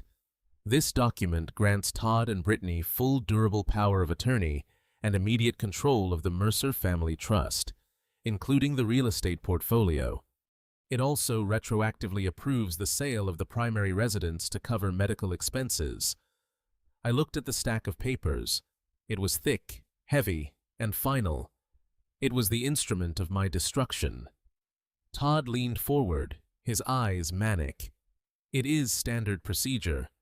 Doug, we just need to liquidate the assets to pay for Mom's care. Crestview is not cheap. You know, we are doing this for her." I looked at Brittany. She finally raised her eyes to meet mine. There was no love there, only a hard glint of greed mixed with fear. She was afraid of the man with the spiderweb tattoo, but she was willing to sacrifice her father to appease him. "Where is she?" I asked, my voice barely a whisper. "I want to know how she is." "She is sedated," Todd said quickly. "She was violent again this morning. Doug attacked a nurse. It is better if you don't see her until she is stabilized. Maybe in a week or two." A week or two. In a week or two. They would have drained the accounts, sold the house, and left Patricia to rot in a state ward. I reached out a trembling hand and touched the paper. I felt the texture of the bond. Harper had done a magnificent job, to the untrained eye. It looked like a standard legal contract, but I knew the secrets hidden in the watermark. "I cannot sign this," I said, pulling my hand back. The room went deadly silent. "Mr. Vance shifted in his seat, and the leather creaked loudly. Todd's face turned a shade of purple I had never seen before. "What did you say?" Todd hissed, standing up. "I cannot sign this," I repeated, looking down at my hands. "Not until I know she is okay. You took her away. You didn't even let me say goodbye." Brittany slammed her hand on the table. "Oh, for God's sake, Dad, stop being so dramatic. She is in a hospital, not a dungeon. Just sign the damn paper so we can pay the bills. Do you want them to kick her out onto the street?" I looked at the man with the spiderweb tattoo. I looked him right in the eye. He didn't blink. He knew what was at stake. He knew that without this signature, he wasn't getting his $500,000. "I need to see her," I said, letting a tear roll down my cheek. "Just let me see her once. If I can see her, if I can hold her hand, I will sign everything. The house, the stocks, the pension, take it all. I just want my wife." Todd looked at Steinberg. Steinberg shrugged. It was a calculated risk. Todd looked at Mr. Vance. The muscle man gave a barely perceptible nod. He didn't care about the emotional theatrics. He just wanted the deal closed. Fine. Todd spat. He pulled out his phone. I will FaceTime the doctor. You can see her on the screen. That is the best I can do. He dialed a number. A moment later, he turned the phone around. The screen showed a sterile white room. Patricia was lying in bed. Her eyes were closed. She looked pale and small, but she was breathing. See, Todd said, pulling the phone away before I could get a good look. She is resting. She is safe. Now, pick up the pen, Doug. Or so help me God, I will have Garris file the incompetency order right now, and you will never see her again. It was the ultimate threat, the nuclear option. I let out a shuddering breath. I reached into my jacket pocket. I saw Mr. Vance tense up, expecting a weapon. Instead, I pulled out my own pen, an old silver fountain pen that Patricia had given me for our 25th anniversary. I uncapped it slowly. My hand shook violently. I looked at Brittany one last time, giving her a final chance to be a human being. Brittany, I said softly, are you sure about this? Once I sign this, there is no going back. Just sign it. Dad, she said, looking at the window, avoiding my gaze. Stop making this harder than it has to be. I nodded. I accepted my fate. Or at least the fate they thought I was accepting. I bent over the document. The text blurred before my eyes, not from tears, but from the sheer intensity of the adrenaline flooding my system. This was the kill zone. I placed the nib of the pen on the signature line. The ink bled slightly into the paper. I promise you. Todd, I said, my voice suddenly steadying, losing the tremor, losing the age, losing the weakness. I promise you that you are going to get exactly what you deserve. Todd laughed, a nervous, cackling sound. Yeah, Doug. Just write your name. I started to write, but I didn't write Douglas Mercer. I wrote carefully and clearly in block letters, and as the ink dried on the page, I felt the shift in the room. They were so focused on the tip of my pen. They didn't notice that I had stopped shaking. They didn't notice that my posture had straightened. They didn't notice that the broken old man had just left the building and the hunter had taken his place. I finished the last letter and capped the pen with a loud, definitive click. There, I said, pushing the document toward Todd. It is done. Todd grabbed the paper, his eyes wide with avarice. He didn't even look at the signature at first. He just hugged the folder to his chest like a child with a prize. Mr. Vance relaxed, leaning back in his chair. Steinberg started packing up his briefcase. Brittany let out a long exhale of relief. They thought it was over. I checked my watch. 9:15 a.m. The signal had been sent. I looked at the door. I counted down in my head. 3, 2, 1. Todd looked down at the paper to verify the signature. His smile froze. His brow furrowed. What is this? He whispered. What the hell is this? Read it out loud. Todd, I said, my voice filling the room with command presence. Read what I signed. Todd looked up at me, and for the first time he saw the real Douglas Mercer. He saw the cold, dead eyes of a man who used to hunt monsters for a living. He looked back at the paper. His hands started to shake. RICO Act violation. He read, his voice trembling. I smiled, and it wasn't a nice smile. That is not a signature. Todd, I said, standing up and kicking the cane away. That is a confession, and you just accepted it into evidence. Before he could scream, Before Mr. Vance could reach for the gun I knew he had in his waistband, the glass doors of the conference room exploded inward. The game was over. The slaughter was about to begin. The room was so quiet, I could hear the hum of the air conditioning unit and the rapid, shallow breathing of my son-in-law. Todd was staring at the tip of my pen, his eyes wide and hungry, like a shark smelling blood in the water.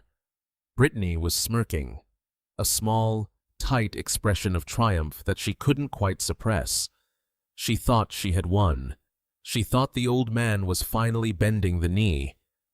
I held the silver fountain pen hovering just millimeters above the signature line. It was a heavy instrument, cold and solid in my hand. It felt less like a pen and more like the trigger of a loaded shotgun. I looked up one last time, scanning the faces of the people who had conspired to destroy my life. Steinberg, the lawyer, was already mentally spending his commission. Mr. Advance. The enforcer was leaning back, relaxing his guard, believing the debt was as good as paid. Garris, the corrupt social worker, was checking his watch, probably late for his next bribe. I looked at Brittany. I wanted to see if there was any hesitation, any flicker of remorse for selling her parents down the river. There was none. She just tapped her manicured fingernail on the table impatiently. "Sign it, Dad," she said, her voice sharp. "We don't have all day." I nodded slowly. "You are right. Brittany, we don't have all day. In fact, you don't have any time left at all." I pressed the nib to the paper. The ink flowed black and permanent. Todd leaned in so close I could smell his nervous sweat mixed with expensive cologne. He was trying to read upside down, desperate to see the letters of my name. But I didn't write Douglas. With a steady hand, the hand of a man who had spent 30 years documenting crimes for the federal government, I wrote a different set of words. I wrote them in clear block letters that were impossible to misinterpret. MONEYLAUNDERING.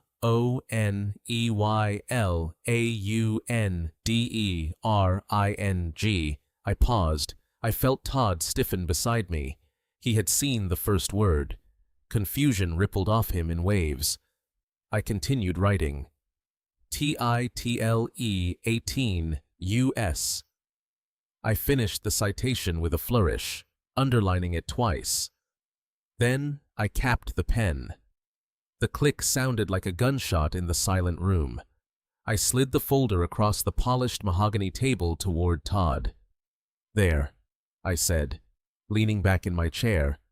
"It is signed." Todd grabbed the document. He looked at it. He blinked. He looked at it again. His brain refused to process what his eyes were seeing. He was expecting a surrender. Instead, he was looking at a federal indictment code. "What is this?" he whispered, his voice trembling. "What is this? Doug, this isn't your name." I smiled. It was a cold smile, a smile that didn't reach my eyes. "No, Todd, that is not my name. That is your future." Title 18 of the United States Code. Section 1956. Laundering of monetary instruments. Penalty up to 20 years. Those in federal prison. Steinberg sat up straight, his face draining of color. "Mr." Vance stopped leaning back. His hand moved instinctively toward his waistband. Brittany snatched the paper from Todd's hands. "What are you talking about? Dad?" "Just sign the paper properly. Stop playing games." "I am not playing games." "Brittany," I said, standing up. "I stopped playing games the moment you tied your mother to a bed." I reached into my pocket and pulled out my phone. I didn't unlock it. I just pressed the volume up button 3 times. It was a pre-programmed macro command. On the far wall of the conference room, the massive 60-inch monitor that was used for client presentations suddenly flickered to life. I had breached their internal network hours ago. replacing their splash screen with a live feed from my private server. The room was bathed in the harsh blue light of the screen. Brittany gasped. Todd froze. The video playing was the footage from camera 4. It was the footage from the kitchen. It was high definition, and the audio was crystal clear. On the screen, a giant version of Todd was smashing the antique teapot. A giant version of Brittany was slapping her mother across the face. The sound of the slap echoed through the conference room, amplified by the surround sound speakers. "Don't you dare walk away from me." The Brittany on the screen screamed. The real Brittany put her hands over her mouth, her eyes wide with horror. She wasn't horrified by her actions. She was horrified that they were being seen. "Mr." Vance stood up slowly. He looked at the screen. Then he looked at Todd. "You told me it was a family dispute," Vance said, his voice low and dangerous. "You didn't tell me you were beating up old ladies. This kind of heat, I don't need this kind of heat." "Sit down," I commanded. My voice wasn't loud, but it carried the weight of authority. I wasn't finished. I pressed the button on my phone again. The video changed. Now it was the footage from the hospital room, the footage from last night. Patricia tied to the bed, thrashing in pain, calling my name while the orderly laughed. Steinberg, the lawyer, stood up and started shoving papers into his briefcase. "I am leaving. I was not aware of the physical abuse. I am recusing myself immediately. You aren't going anywhere." "Steinberg," I said, "you are an officer of the court, and you conspired to facilitate this. You are an accessory." Todd finally found his voice. "Turn it off," he screamed, lunging for the remote control on the table. "It is a fake. It is a deep fake. He is good with computers. He made it up." I grabbed his wrist before he could touch the remote. My grip was iron. I twisted his arm and shoved him back into his chair. "I am not done, Todd," I said. "I have one more thing to show you, or rather, to show Brittany." I reached into my inside jacket pocket. Brittany was shaking, crying hysterically, mumbling that it wasn't her fault that she was forced to do it. She was looking at Todd for salvation. She still thought they were partners in crime. She still thought they were a team fighting against the cruel world. I threw the stack of photographs onto the table. They fanned out perfectly, like a royal flush. The photos from the Sapphire Towers. The photos of Todd kissing the blonde woman. The photos of him holding hands with her. The close-up of the credit card bill. The timestamp showed it was yesterday. The exact same time Brittany was at the pharmacy picking up the sedatives to poison her mother. I watched the realization hit Brittany. It was slower than the other reactions. She looked at the photos. She recognized the woman. She recognized the bag the woman was holding. The same bag she had wanted. But Todd said they couldn't afford. She picked up a photo. Her hands were trembling so hard the paper rattled. "Todd," she whispered. "Who is this?" Todd turned pale. He tried to grab the photos, but I blocked him. "That is where the money went." "Brittany," I said, my voice dropping to a whisper. The $500,000 debt wasn't just gambling. It was her. He promised her a penthouse. He promised her a trip to Paris. He told her he was going to put you and me in a nursing home so he could run away with her.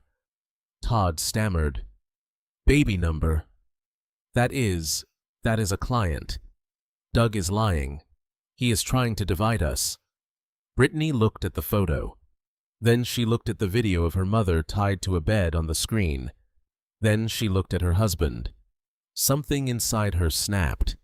It was audible, a psychic break that shattered the veneer of the suburban housewife. She didn't scream like a human being. She screamed like a wounded animal. "You bastard!" she shrieked. She launched herself across the table.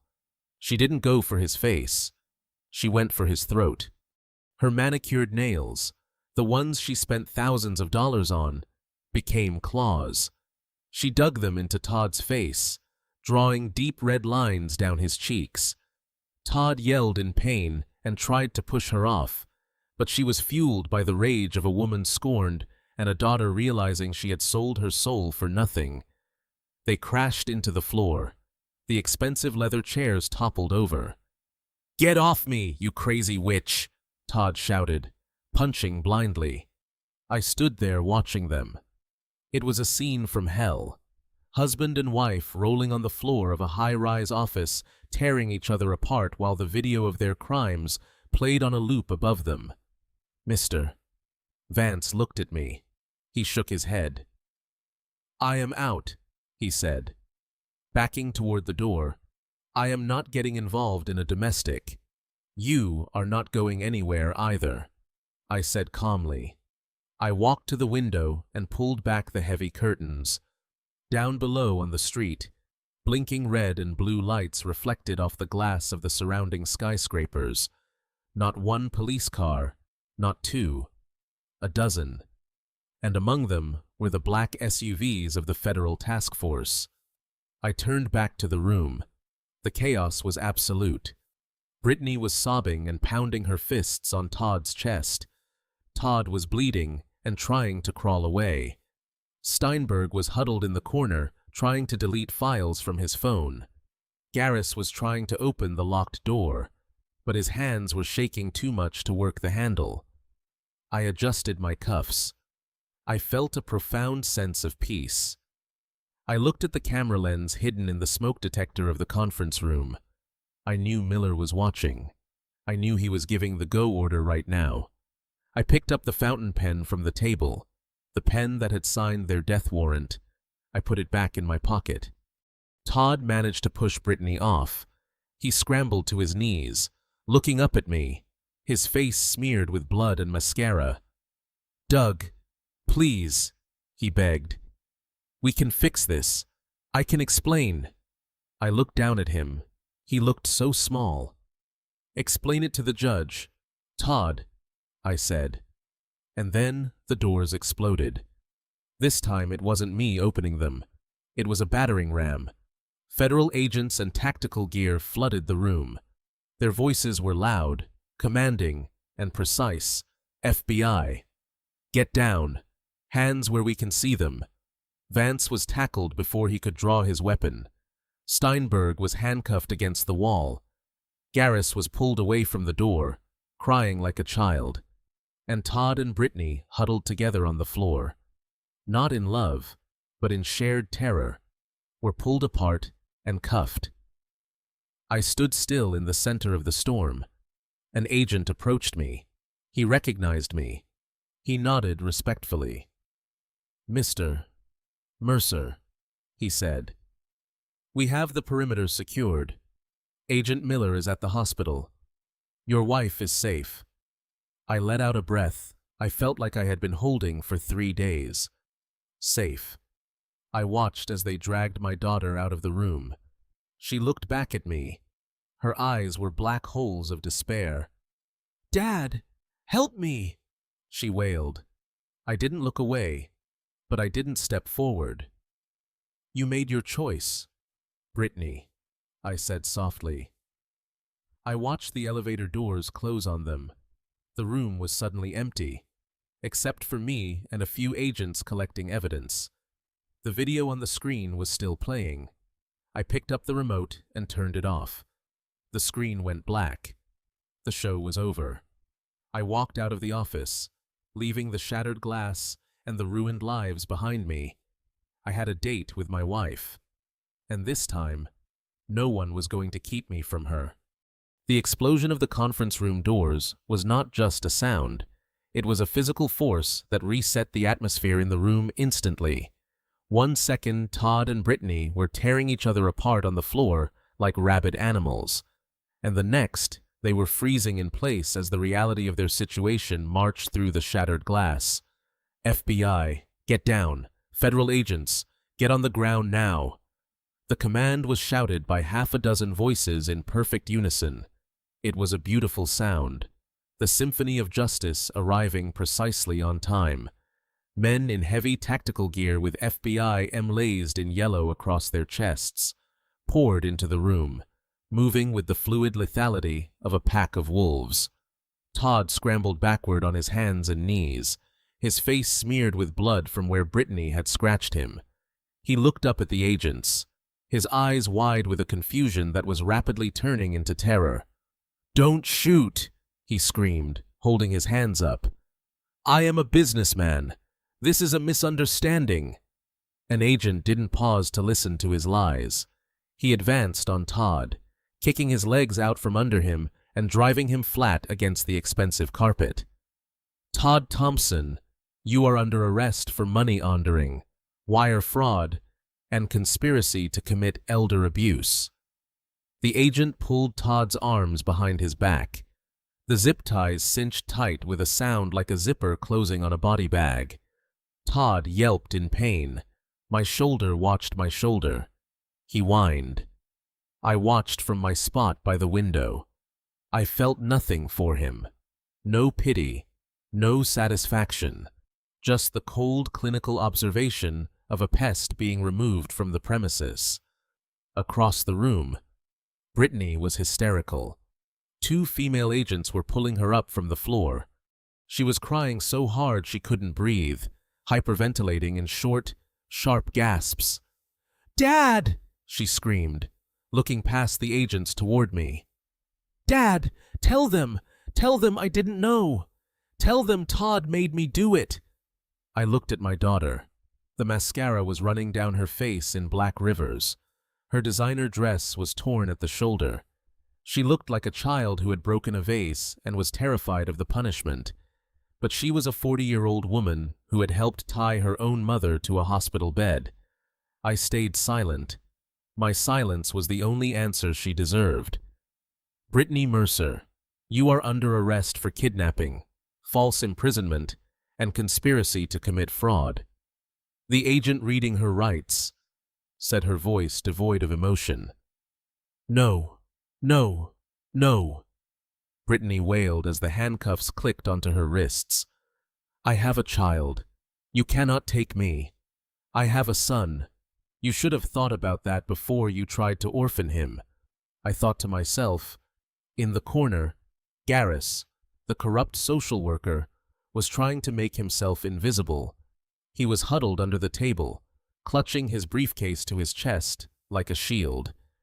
Agent Miller walked into the room. He was wearing a windbreaker and looked every bit the weary veteran lawman I remembered. He spotted Garris immediately. He walked over and tapped the table with his knuckles. "Mr." Garris Miller said, his voice calm but hard as granite. "We have your bank records. We have the wire transfer from Todd's shell company to your personal account. $5,000 to falsify a competency report. That is a federal crime. Son." Garris looked up, tears streaming down his face. "I just needed the money," he sobbed. "My wife, she is sick. We all have problems," Miller said, hauling him to his feet. "But we don't all sell old people down the river to fix them." Cuff him, Steinberg, the lawyer, was the only one who wasn't screaming. He was standing against the wall, his face the color of ash. He knew the law. He knew exactly how much trouble he was in. When the agent approached him, he turned around and put his hands behind his back without a word. He was already calculating his plea deal. But I knew Miller. Miller wouldn't give him one. Steinberg was going to lose his license, his freedom, and his reputation. Mr. Vance, the tough guy enforcer, was on his stomach. His face pressed into the floor by the boot of a particularly large agent. The spiderweb tattoo on his wrist was now hidden by steel cuffs. He wasn't so scary now without his leverage. The room was a chaos of shouting commands and crying suspects. But in the center of it all, I stood untouched. An agent approached me. It was a young man, probably the same age Todd was when I first met him. "Mr. Mercer, He said respectfully, "We need to clear the room. Are you injured?" I shook my head. "I am fine. Son, I just need a moment." I walked over to where Todd was lying on the floor. An agent was patting him down, emptying his pockets, his phone, his wallet, and the keys to the luxury car he couldn't afford were placed in an evidence bag. Todd looked up at me.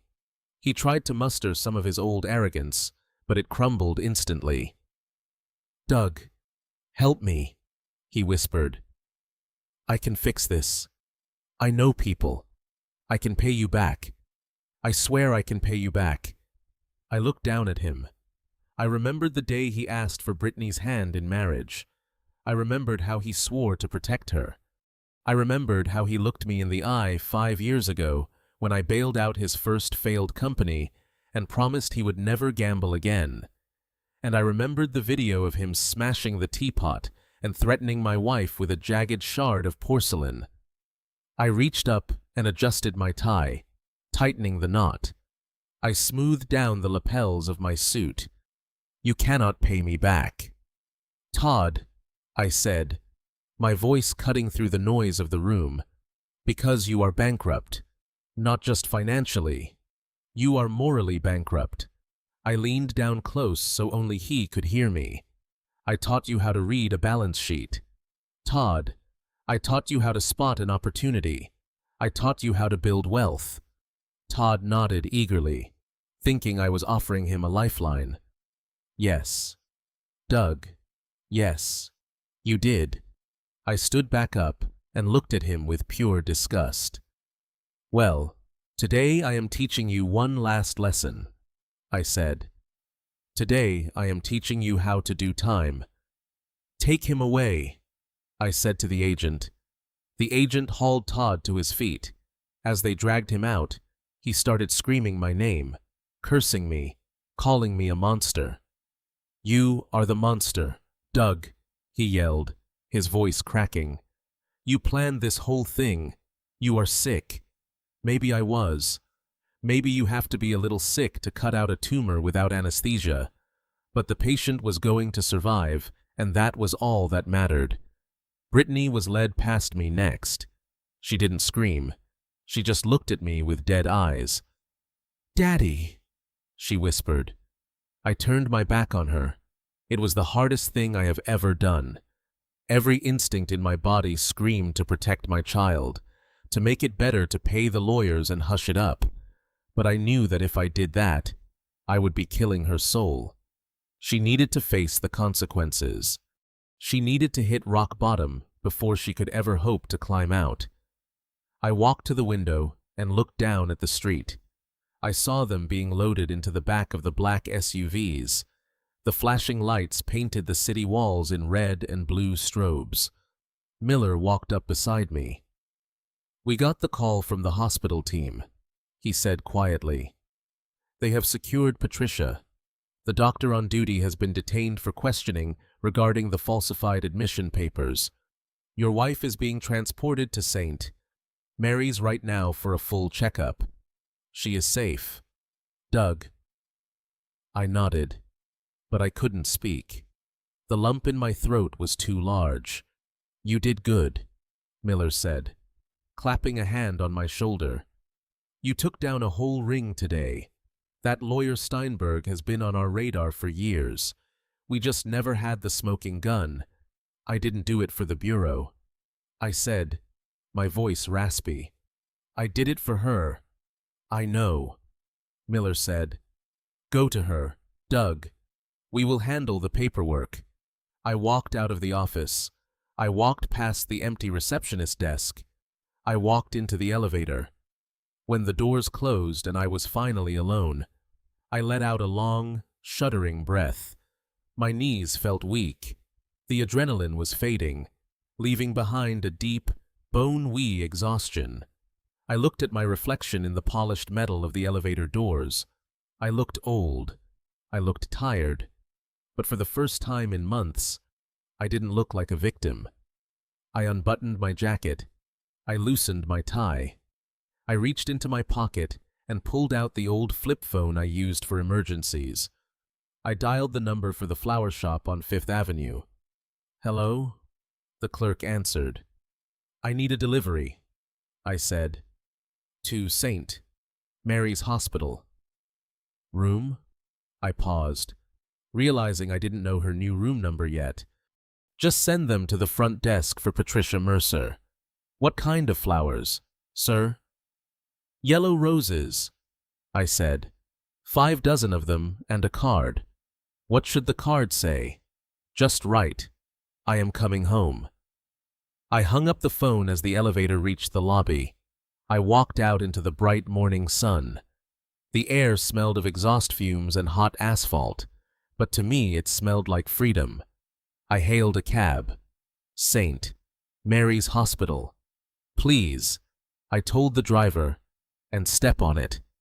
As the cab merged into traffic, I closed my eyes. The war was over. The enemy was in chains. Now the rebuilding could begin. But first, I had to hold my wife's hand and promise her that no one would ever hurt her again. And this time, it was a promise backed by the full weight of the federal government and the unyielding rage of a husband who had been pushed too far. 3 months later, the federal courthouse smelled of floor wax and stale anxiety. It was a cold antiseptic smell that stuck to the back of your throat. I sat in the front row of the gallery, my hands folded in my lap. The seat beside me was empty. Patricia had wanted to come. She had wanted to look them in the eye one last time, but I insisted she stay home. Her heart was healing physically, but the emotional scar tissue was still too fresh. I would not let them see the damage they had inflicted. I would not give them that satisfaction. The bailiff called the court to order. The heavy oak doors swung open, and the defendants were led in. Todd walked in first. He looked like a ghost of the man who had sat in that high-rise office. His hair was shaved close to his scalp, and his expensive suit had been replaced by a prison uniform that hung loosely on his frame. He didn't look at the gallery. He stared at the floor, his shoulders hunched in defeat. The arrogance had been stripped away, leaving only a hollow shell of a man who realized too late that he wasn't as smart as he thought he was. Then came Brittany. Seeing my daughter in shackles was a physical blow. It hit me right in the chest, knocking the wind out of me for a second. She looked small. She looked young. Without the makeup and the designer clothes, she looked like the teenager who used to ask me for help with her math homework. Her eyes were red and swollen. When she saw me sitting there, her face crumbled. She mouthed the word "Daddy" and started to weep. It was a performance I had seen 1,000 times before. It was the same cry she used when she wanted a new car. It was the same cry she used when she wanted me to bail Todd out of his first bankruptcy. But this time, the stakes were not a credit card bill. The stakes were her life. The proceedings were swift. The evidence gathered by the task force was overwhelming. The forensic accounting trail I had uncovered was a map that led straight to their guilt. There was no way to argue against the wire transfers, the forged documents, or the video footage of abuse. Steinberg, the lawyer, had already turned state's evidence to save his own skin, testifying against them to reduce his sentence. When the time came for sentencing, Brittany's public defender stood up. He was a young man doing his best with a bad hand. "Your Honor," he said, his voice echoing in the quiet room. "My client asks for leniency. She was coerced. She was manipulated by a domineering husband. But more importantly, she is a mother." Brittany stood up. Then she reached into her pocket and pulled out a small, crumpled photograph. It was a picture of my grandson, Leo. She held it up toward me, pressing it against her chest. "Dad, please," she sobbed, her voice cracking with desperation. "Do it for Leo. He is only 7. He needs his mother.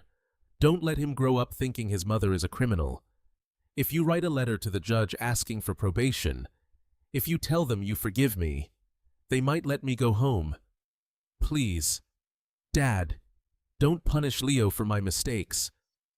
The courtroom fell silent. All eyes turned to me.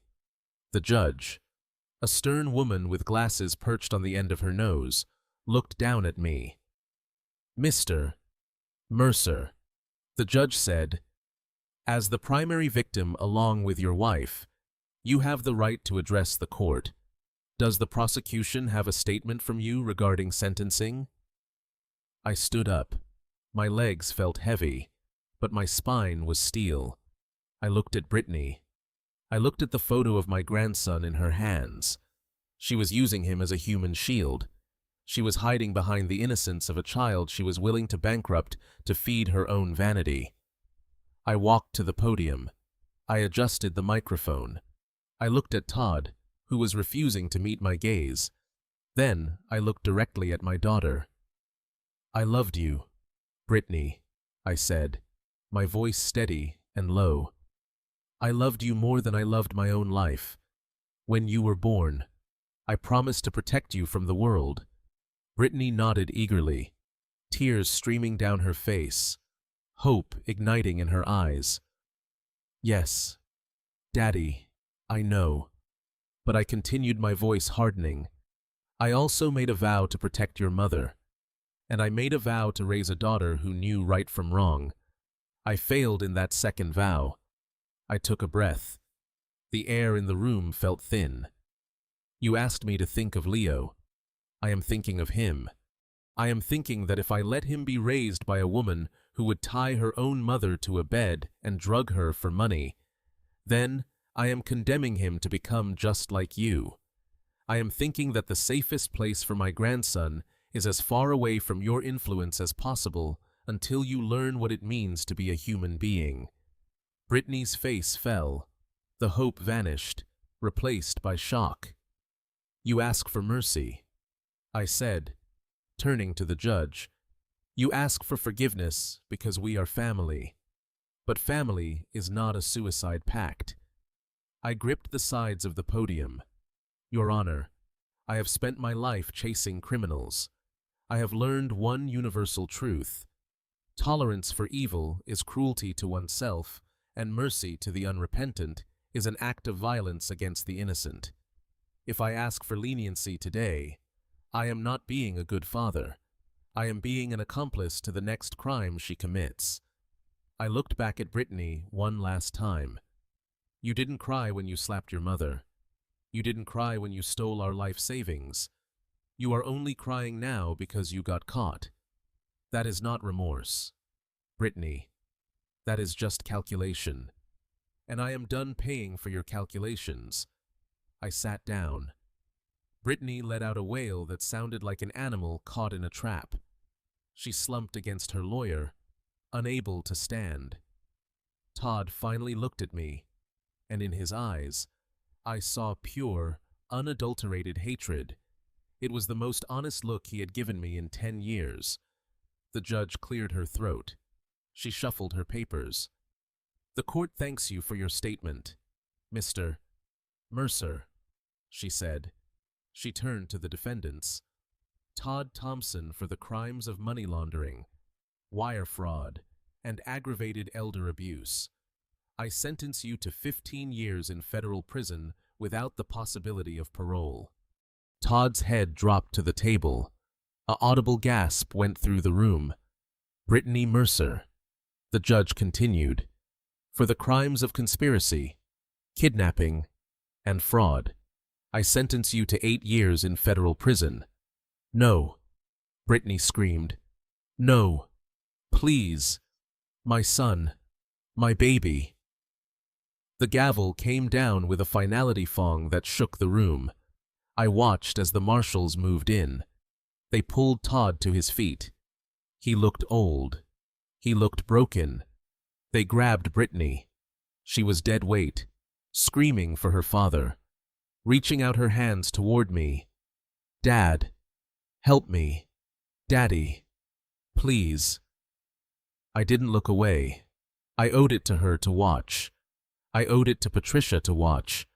I watched until the heavy side doors swallowed them up. I watched until their voices faded into the corridor. I watched until the silence returned to the courtroom. I stood up and buttoned my jacket. I felt a strange emptiness inside me. It wasn't happiness. You cannot be happy when your child goes to prison. But it was peace. It was the knowledge that the rot had been cut out. I walked out of the courthouse alone. The sun was shining outside, blindingly bright after the dim light of the courtroom. I took a deep breath of the city air. I had a grandson to pick up from school. I had a wife waiting for me at home. I had a garden that needed tending. My life was smaller now.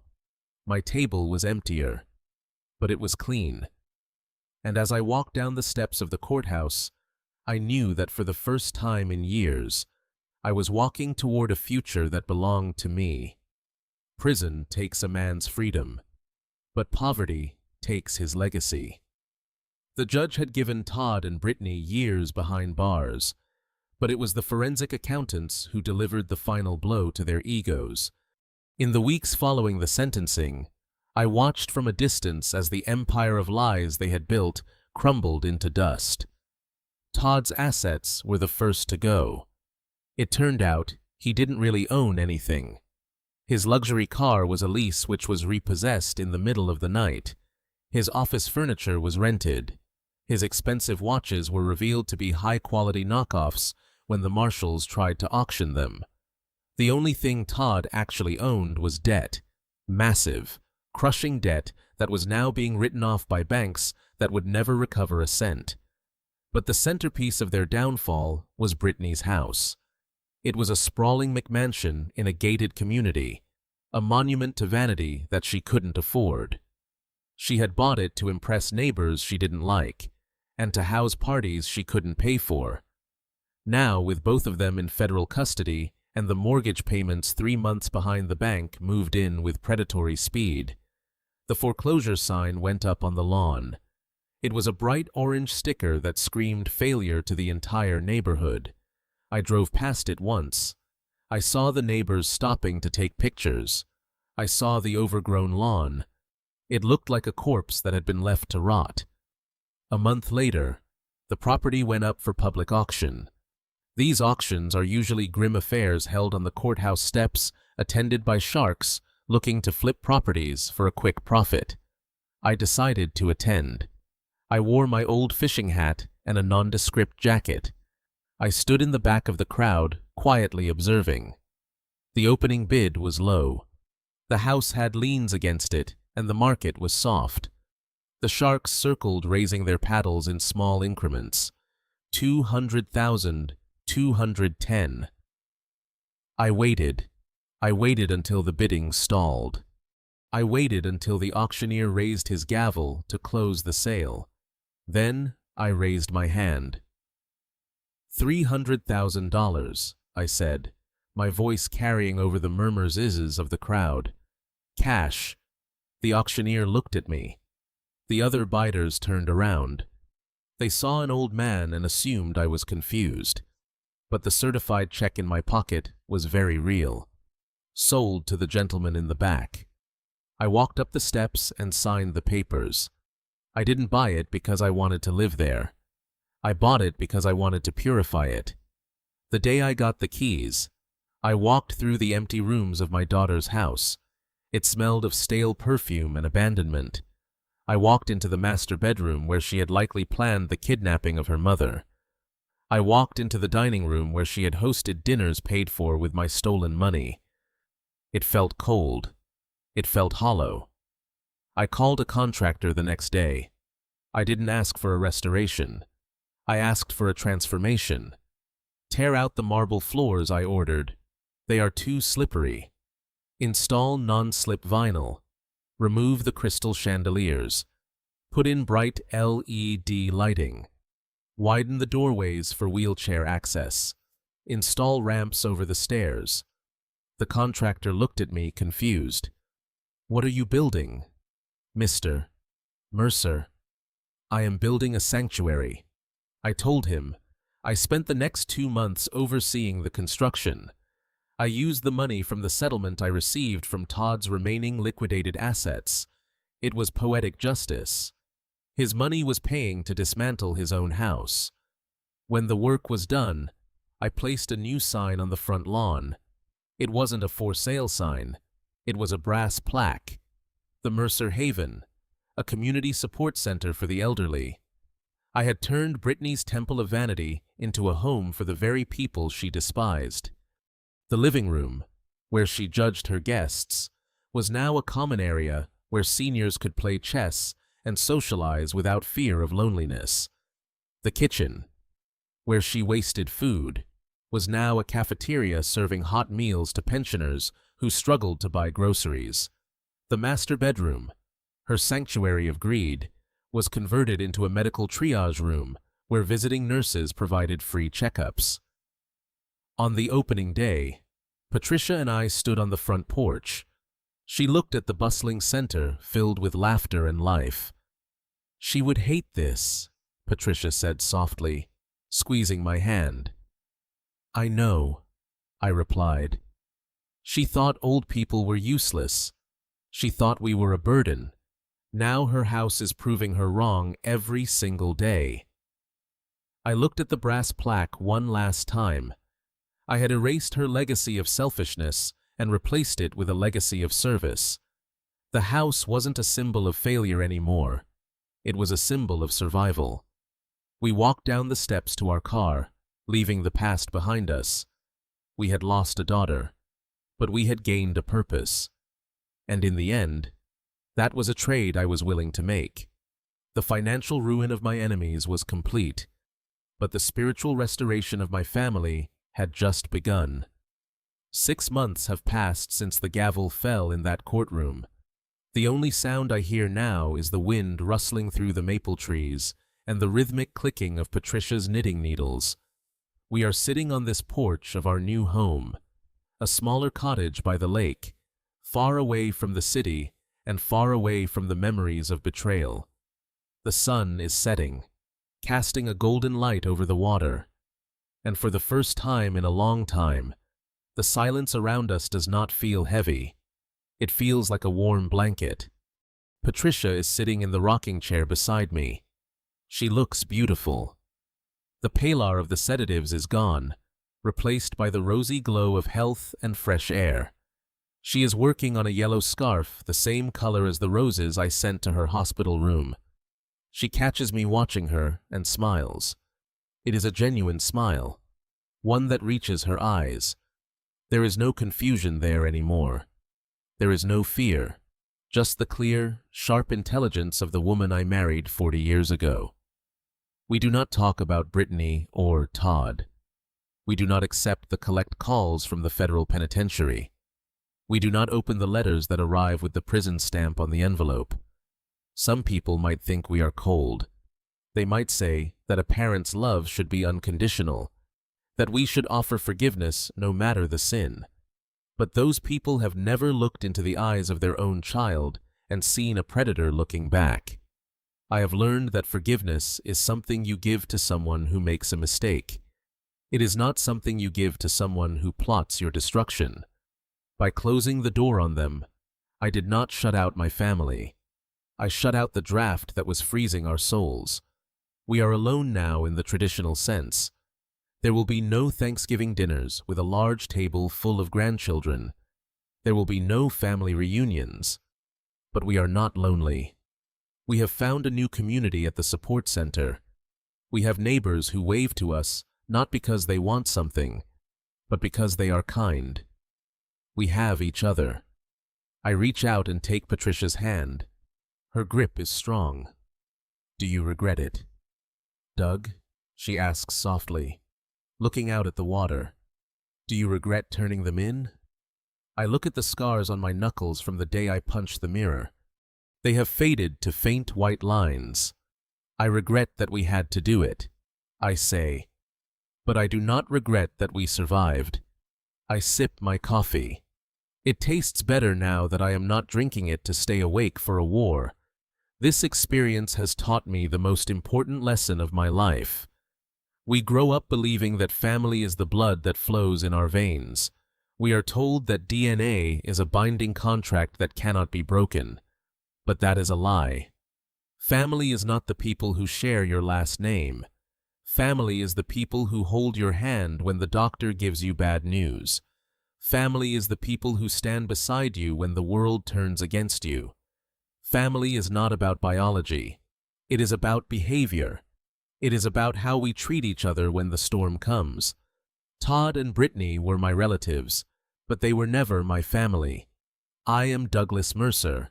I am 72 years old. I have lost a daughter, but I have saved my dignity. I have lost a fortune in legal fees, but I have bought my freedom. I squeeze my wife's hand, and she squeezes back. The sun dips below the horizon, and the first stars appear. We are safe. We are at peace. And that is worth more than any trust fund in the world. Thank you for listening to my story.